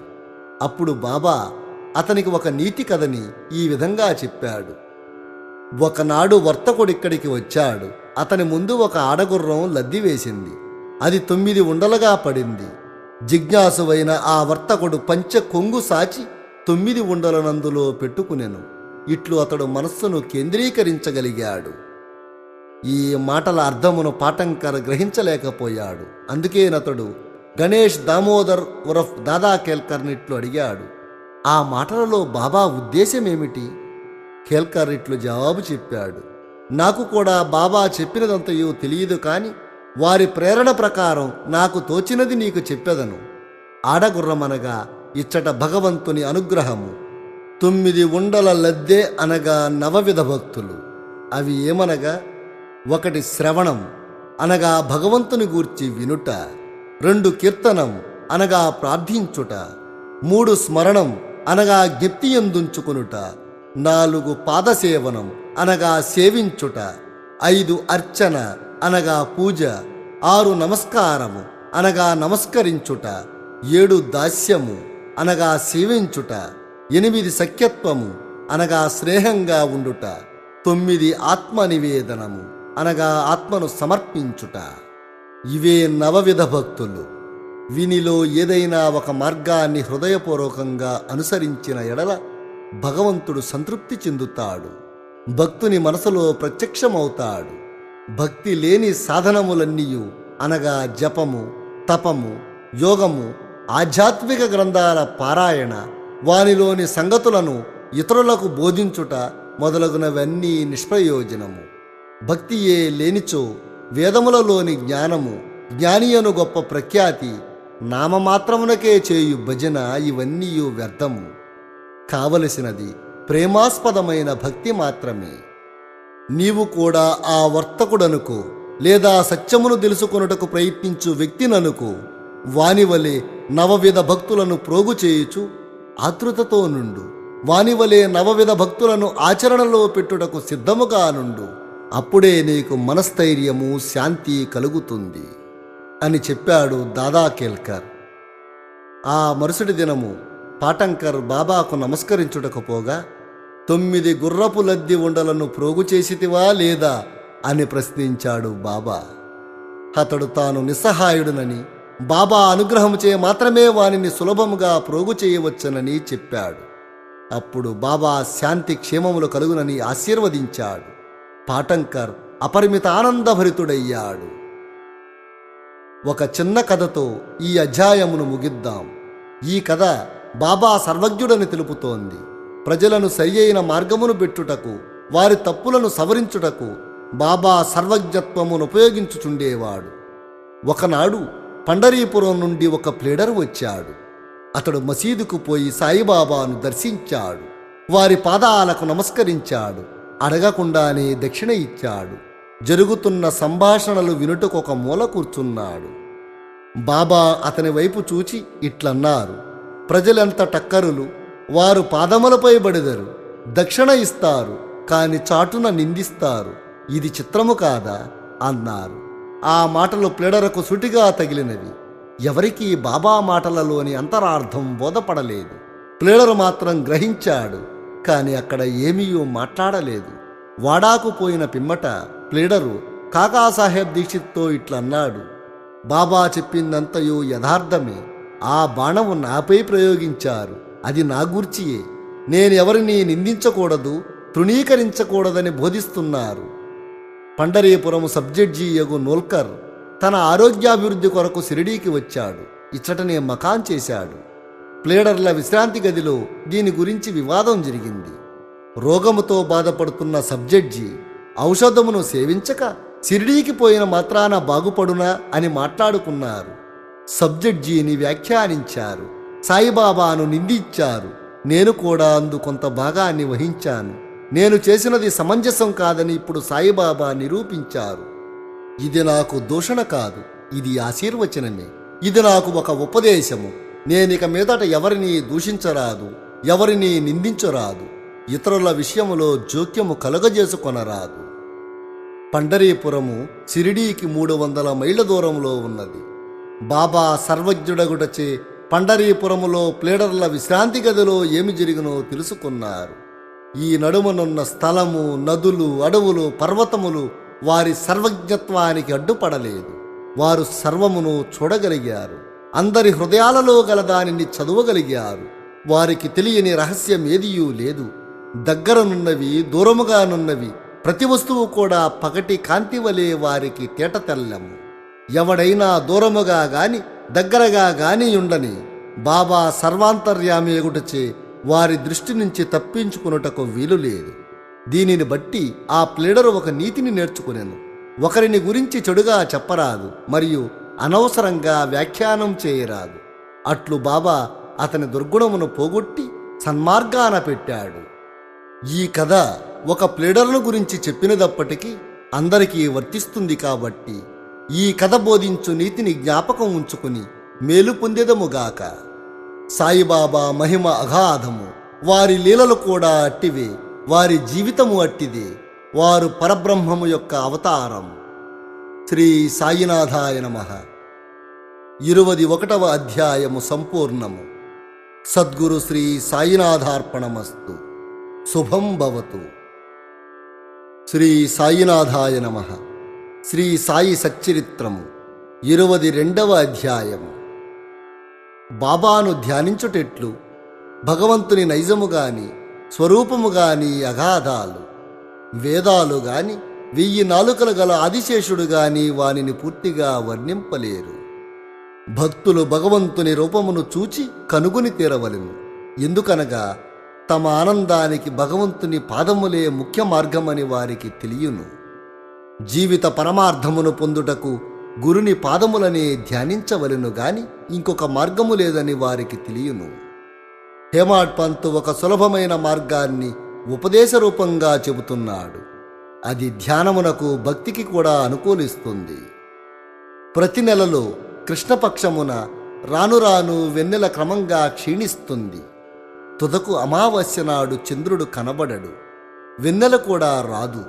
శుక్లపక్షము ప్రారంభమవగానే ప్రజలు చంద్రుని చూచుటకు ఆత్రపడుతారు. మొదటి దినము చంద్రుడు కానరాడు, రెండవ దినము కూడా సరిగా కనిపించడు. అప్పుడు 2 చెట్టు కొమ్మల మధ్య గుండా చూడమంటారు పెద్దలు. ఆతృతతో నేకధ్యానంతో ఆ సందు ద్వారా చూచినప్పుడు దూరముగానున్న చంద్రుని ఆకారం ఒక గీత వలె కనిపిస్తుంది. చూసిన వారు సంతోషిస్తారు. ఈ సూత్రమును అనుసరించి బాబా తేజమును జూచెదముగాక. బాబా కూర్చున్న విధానాన్ని చూడండి, అది ఎంత సుందరంగానున్నది. వారు కాళ్లను ఒకదానిపైన ఇంకొకటి వేసియున్నారు. ఎడమ చేతి వ్రేళ్లు కుడి పాదముపై వేసియున్నారు. కుడికాలి బటనవేలుపై చూపుడు వ్రేలు, మధ్యవేలు ఉన్నాయి. ఈ కూర్చున్న విధానమును బట్టి చూడగా బాబా మనకి ఈ దిగువ విషయము చెప్ప నిశ్చయించుకున్నట్టున్నది. నా ప్రకాశమును చూడవలెనంటే అహంకారమును విడిచి మిక్కిలి అణుకవతో చూపుడు వ్రేలుకు మధ్యవేలుకు మధ్యనున్న బ్రొటని వ్రేలుపై దృష్టి సారించినచో నా ప్రకాశమును చూడగలరు. ఇది భక్తికి సులభమైన మార్గము అనిపిస్తోంది. ఒక్క క్షణం బాబా జీవితాన్ని గమనిద్దాం. బాబా నివాసం వలన షిరిడీ ఒక యాత్రాస్థలమైంది. అన్ని మూలల నుండి ప్రజలచట గుమిగూడుతున్నారు. బీదవారు గొప్పవారు కూడా అనేక విధాల మేలు పొందుతున్నారు. బాబా యొక్క అనంత ప్రేమను, ఆశ్చర్యకరమైన సహజమైన వారి జ్ఞానాన్ని, వారి సర్వాంతర్యామిత్వాన్ని వర్ణించగలవారెవరు? వీరిలో నేదైనా ఒకదానిని గాని అన్నియు గాని అనుభవించిన వారు ధన్యులు. ఒక్కొక్కప్పుడు బాబా దీర్ఘ మౌనాన్ని పాటించేవారు. అది వారి యొక్క బ్రహ్మబోధం. ఇంకొకప్పుడు చైతన్య గనులుగా ఉండేవారు. ఆనందమున కవతారముగా భక్తులతో పరివేష్టితులై ఉండేవారు. ఇంకొకప్పుడు వారు నీతిని బోధించు కథలను చెప్పేవారు. ఇంకొకప్పుడు హాస్యము తమాషా చేయుటలో మునిగేవారు. ఒకప్పుడు సూటిగా మాట్లాడువారు, మరొకప్పుడు కోపోద్దీపితుడా అని తోచేవారు. ఒక్కొక్కప్పుడు తమ బోధలు క్లుప్తంగా చెప్పుచుండేవారు. ఒక్కొక్కప్పుడు దీర్ఘ వివాదంలోనికి దించెడివారు. అనేకసార్లు ఉన్నదున్నట్లు మాట్లాడేవారు. ఈ ప్రకారముగా సందర్భావసరములు బట్టి వారి ప్రబోధము అనేక విధముల అనేక మందికి కలుగుచుండెడిది. వారి జీవితం అగోచరమైనది. అది మన మేధాశక్తికి భాషకు అందుబాటులో నుండేది కాదు. వారి ముఖార విందమును దర్శించునప్పుడు, వారితో సంభాషించునప్పుడు, వారి లీలలు వినేటప్పుడు తనివి తీరేది కాదు. వర్షపు బిందువులు లెక్కించగలము, తోలు సంచిలో గాలిని మూయగలము, కాని బాబా లీలలను లెక్కించలేము. వానిలో ఒక్కదానిని గురించి మాట్లాడుకుందాం. భక్తుల ఆపదలను కనుగొని భక్తులను వాని బారి నుండి సకాలమున బాబా ఎట్లు తప్పించేవాడో ఇచ్చట చెప్పుకుందాం. సర్దారు కాకాసాహెబ్ మిరీకర్ కొడుకగు బాలాసాహెబ్ మిరీకర్ కోపర్గాంకు మమల్తాదారుగా ఉండేవాడు. అతడొకనాడు చితలీ గ్రామ పర్యటనకు బయలుదేరుతూ మార్గమధ్యాన బాబాను చూచుటకు షిరిడీకి వచ్చాడు. మసీదుకు పోయి బాబాకు నమస్కరించాడు. బాబా అతని యోగక్షేమములు అడిగి జాగ్రత్తగా ఉండవలనని హెచ్చరిక చేయుచు ఇట్లన్నాడు: నీకు మన ద్వారకా అమ్మాయి తెలియనా? బాలాసాహెబ్కు ఆ ప్రశ్న బోధపడకపోటుచే ఊరుకున్నాడు. నీవిప్పుడు కూర్చున్నదే ద్వారకా అమ్మాయి. ఎవరైతే ఆమె ఒడిలో కూర్చునిదరో వారిని ఆ తల్లి అన్ని కష్టముల నుండి తప్పిస్తుంది. ఈ మసీదు తల్లి చాలా దయార్ద్ర హృదయురాలు.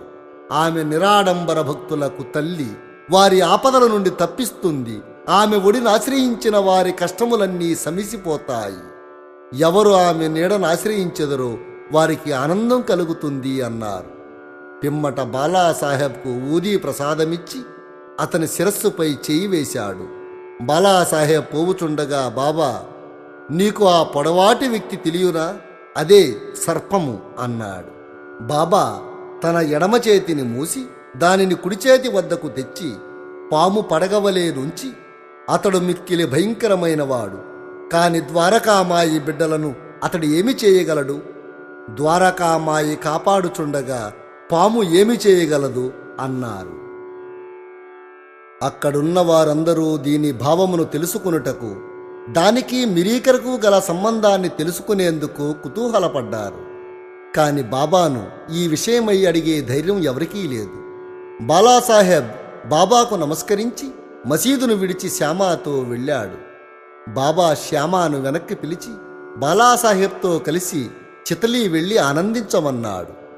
బాబా ఆజ్ఞానుసారం తాను కూడా వెంట వచ్చేదనని శ్యామ బాలాసాహెబ్తో చెప్పాడు. అసౌకర్యంగా ఉంటుంది కనుక వద్దని బాలాసాహెబ్ శ్యామాని వారించాడు. శ్యామ బాబాకి సంగతి తెలియజేశాడు. అది విన్న బాబా చిరునవ్వుతో, సరే వెళ్ళవద్దు, వాని మంచి మనం కోరితిమి, ఏది నుదుట వ్రాసి ఉన్నదో అది జరగక తప్పదు అన్నారు. ఈ లోపల బాలాసాహెబ్ తిరిగి ఆలోచించి శ్యామాను తన వెంట రమ్మన్నాడు. శ్యామ బాబా వద్దకేగి సెలవు పుచ్చుకొని బాలాసాహెబ్తో టాంగాలో బయలుదేరాడు. వారు రాత్రి 9 గంటలకు చితలీ చేరారు. ఆంజనేయ ఆలయంలో బస చేశారు. కచేరీలో పనిచేయువారెవరూ రాలేదు. అందువల్ల నెమ్మదిగా ఒక మూల కూర్చుని మాట్లాడుకుంటున్నారు. చాపపైన కూర్చుని బాలాసాహెబ్ వార్తాపత్రిక చదువుతున్నాడు. అతడు ధరించిన అంగవస్త్రముపై ఒక పాము ఉంది. దానినెవ్వరూ చూడలేదు. అది బుసకొట్టుచూ కదులుతున్నది. ఆ ధ్వని నౌకరు విన్నాడు. అతడు ఒక లాంతరు తెచ్చి సర్పాన్ని చూచి పాము పాము అని అరిచాడు. బాలాసాహెబ్ భయపడ్డాడు, వణకడం ప్రారంభించాడు. శ్యామా కూడా ఆశ్చర్యపడ్డాడు. అందరూ మెల్లగా కట్టెలను తెచ్చారు. బాలాసాహెబ్ నడుము నుండి పాము దిగుటకు ప్రారంభించింది. దానిని కొట్టి చంపివేశారు. ఈ ప్రకారంగా బాబా ముందుగా హెచ్చరించి బాలాసాహెబ్ను హాని నుండి తప్పించారు. బాబా యందు బాలాసాహెబ్కు ప్రేమ దృఢమయ్యింది. ఇలాంటిదే మరో కథను తెలుసుకుందాం. నానా డేంగ్లే అనే గొప్ప జ్యోతిష్కుడు బాపూసాహెబ్ బూటీ షిరిడీలో ఉన్నప్పుడు ఒకనాడు ఈ దినము నీకు అశుభము, నీకు ఈ దినము ప్రాణగండమున్నదని బూటీతో చెప్పాడు. అది విన్న బూటీ ఆందోళన పడ్డాడు. ఆయన యథాప్రకారం మసీదుకు పోగా బాబా బాపూసాహెబ్ బూటీతో ఇట్లన్నాడు, ఈ నానా ఏమనుచున్నాడు, నీకు మరణమున్నదని చెప్పుచున్నాడు కదా, సరే నీవు ఏమీ భయపడనక్కర్లేదు, మృత్యువు ఎట్లు చంపునో చూచెదముగాక అని వానికి ధైర్యంగా జవాబివ్వు అన్నాడు. ఆనాటి సాయంకాలం బాపూసాహెబ్ బూటీ మరుగుదొడ్డికి పోయాడు. అక్కడొక పాముని చూచాడు. అతని నౌకరికి చూపగా వాడు దానిని రాయితో కొట్టబోయాడు. బాపూసాహెబ్ పెద్ద కర్రను తీసుకుని రమ్మన్నాడు. నౌకరు కర్రని తీసుకుని వచ్చునంతలో పాము కదిలిపోయి అదృశ్యమయ్యింది.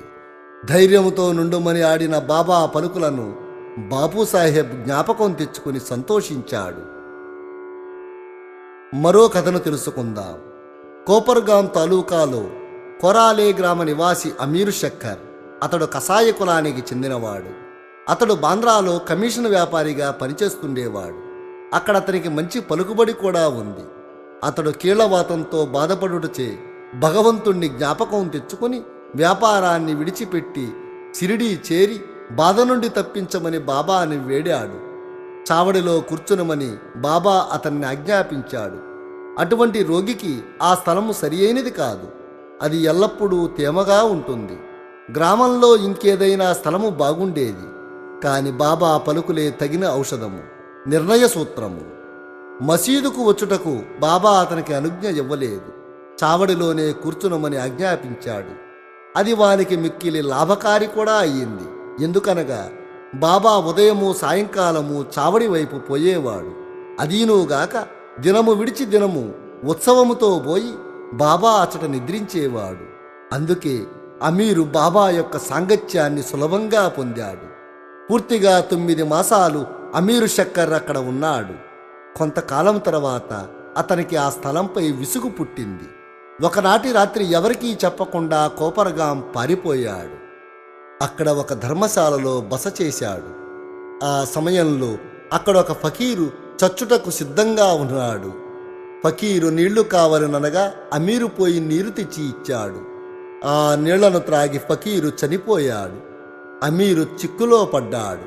అతడు పోలీసు వారికి తెలియపరిచినచో మొట్టమొదట సమాచారము తెచ్చిన వాడొకటిచే తనకా ఫకీరు విషయం ఏమైనా తెలిసిండునని పట్టుకొనెదరు. ఆ చావునకు కూడా అతడు కారణభూతుడై ఉండవచ్చునని అనుమానించెదరు.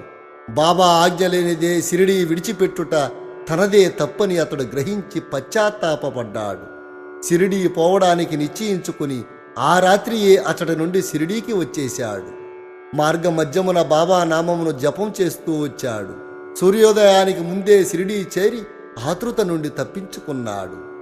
బాబా ఆజ్ఞానుసారం చావడిలోనే ఉండి రోగ విముక్తుడయ్యాడు. ఒకనాడు బాబా చావడిలో నిద్రించుచుండగా మధ్యరాత్రి, ఓ అబ్దుల్, నా పరుపు వైపు ఏదో దుష్టప్రాణి వచ్చుచున్నది అని అరిచారు. లాంతరు తీసుకుని అబ్దుల్ వచ్చి బాబా పరుపును చూశాడు గాని ఏమీ కనిపించలేదు. జాగ్రత్తగా చూడమని బాబా చెబుతూ నేలపై సటకాతో కొట్టుచున్నాడు. అమీర్ షక్కర్ బాబా లీలను చూచి అచ్చటకు పాము వచ్చిందని బాబా అనుమానించిండునని అనుకున్నాడు. అమీరు తన దిండుకు సమీపాన ఏదో కదులుచుండుట గమనించి అబ్దుల్ను లాంతరు తీసుకురమ్మని చెప్పాడు. అంతలో అచ్చడొక పాము కనిపించింది. అది తలను కిందకి పైకి ఆడిస్తోంది. వెంటనే దానిని చంపారు. ఇట్లు బాబా సకాలంలో హెచ్చరిక చేసి అమీరును కాపాడారు. బాబా ఆజ్ఞచే కాకాసాహెబ్ దీక్షిత్ నిత్యము శ్రీ ఏకనాథ్ మహారాజు రచించిన భాగవతాన్ని, భావార్థ రామాయణాన్ని పారాయణ చేస్తుండేవాడు. ఒకనాడు పురాణ కాలక్షేపం జరుగుతుండగా హేమాడ్ పంతు కూడా శ్రోతగా మారాడు. రామాయణంలో ఆంజనేయుడు తన తల్లి ఆజ్ఞానుసారం శ్రీరాముని మహిమను పరీక్షించు భాగము చదువుతున్నప్పుడు వింటున్న వారందరూ మైమరిచిపోయారు. అందులో హేమాడ్ పంతు కూడా ఒకడు. ఇంతలో ఒక పెద్ద తేలు హేమాడ్ పంతు భుజముపై బడి వాని ఉత్తరీయముపై కూర్చున్నది. మొదట దానినెవ్వరూ గమనించలేదు. ఎవరు పురాణములు శ్రవణము చేసెదరో వారిని భగవంతుడు రక్షించును. ఇంతలో హేమాడ్ పంతు తన కుడి భుజంపైనున్న తేలును చూచాడు. అది చచ్చిన దాని వలె నిశ్శబ్దంగా కదలకుండా ఉన్నది. అది కూడా పురాణము వినుచున్నట్లు కనిపించింది. భగవంతుని కటాక్షాన్ని స్మరించి పురాణ శ్రవణంలోనున్న ఇతరులకు భంగము కలగజేయకుండా ఉత్తరీయము 2 చివరలను పట్టుకుని దానిలో తేలుండునట్లు చేసి బయటకు వచ్చి ఆ తేలును తోటలో పారవేశాడు. ఇంకొకప్పుడు సాయంకాలం కాకాసాహెబ్ మేడ మీద కొందరు కూర్చుని ఉన్నారు. ఒక సర్పము కిటికీలోనున్న చిన్న రంధ్రము ద్వారా దూరి చుట్టుకుని కూర్చున్నది. దీపమును తెచ్చిరి. మొదట అది వెలుతురికి తడబడింది. అయినప్పటికీ అది నెమ్మదిగా కూర్చున్నది. తల మాత్రం క్రిందికి మీదికి ఆడించుచున్నది. అనేక మంది బడితలు కర్రలు తీసుకుని వేగంగా వచ్చారు. అది ఎటూ కాని స్థలంలో ఉండుటచే దానిని చంపలేకపోయారు. మనుష్యుల శబ్దమును విని ఆ సర్పము వచ్చిన రంధ్రములోనికి గబగబా దూరింది. అందరూ ఆపద నుండి తప్పించుకున్నారు. ముక్తారాం అను ఒక భక్తుడు పాము తప్పించుకుని పోవుటచే మంచియే జరిగిందనెను. హేమాడ్ పంతు అందులో ఒప్పుకొనలేదు. అది సరి అయిన ఆలోచన కాదనెను. పాములను చంపుటయే మంచిదనెను. ఇద్దరికీ గొప్ప వాదన జరిగింది. ముక్తారాం సర్పములు మొదలగు క్రూర జంతువులను చంపనవసరం లేదనెను. హేమాడ్ పంతు వానిని తప్పక చంపవలెననెను. ఆ రాత్రి సమీపించింది. చర్చ సమాప్తి కాలేదు. ఆ మరుసటి దినము ఆ ప్రశ్నను బాబానడిగిరి. బాబా ఇట్లు జవాబిచ్చారు: భగవంతుడు సకల జీవులు యందు నివసించుచున్నాడు. అవి సర్పములు గాని తేళ్లు గాని కానిండు. ఈ ప్రపంచమును నడిపించు సూత్రధారి భగవంతుడు. సకల జంతుకోటి, పాములు, తేళ్లతో సహా సకల ప్రాణులు భగవంతుని ఆజ్ఞను శిరసావహిస్తాయి. వారి ఆజ్ఞ అయినా గాని ఎవరు ఎవరిని ఏమీ చేయలేరు. ప్రపంచమంతయు భగవంతునిపై ఆధారపడి ఉన్నది. ఎవ్వరూ స్వతంత్రులు కారు. కాబట్టి మనము కనికరించి అన్ని జీవులను ప్రేమించవలెను. అనవసరమైన కలహాలయందు చంపుటయందు పాల్గొనక ఓపికతో నుండవలెను. అందరినీ రక్షించువాడు దైవమే. శ్రీ సాయినాథాయ నమః. 22వ అధ్యాయము సంపూర్ణము. సద్గురు శ్రీ సాయినాథార్పణమస్తు. శుభం భవతు. 3వ రోజు పారాయణము సమాప్తము.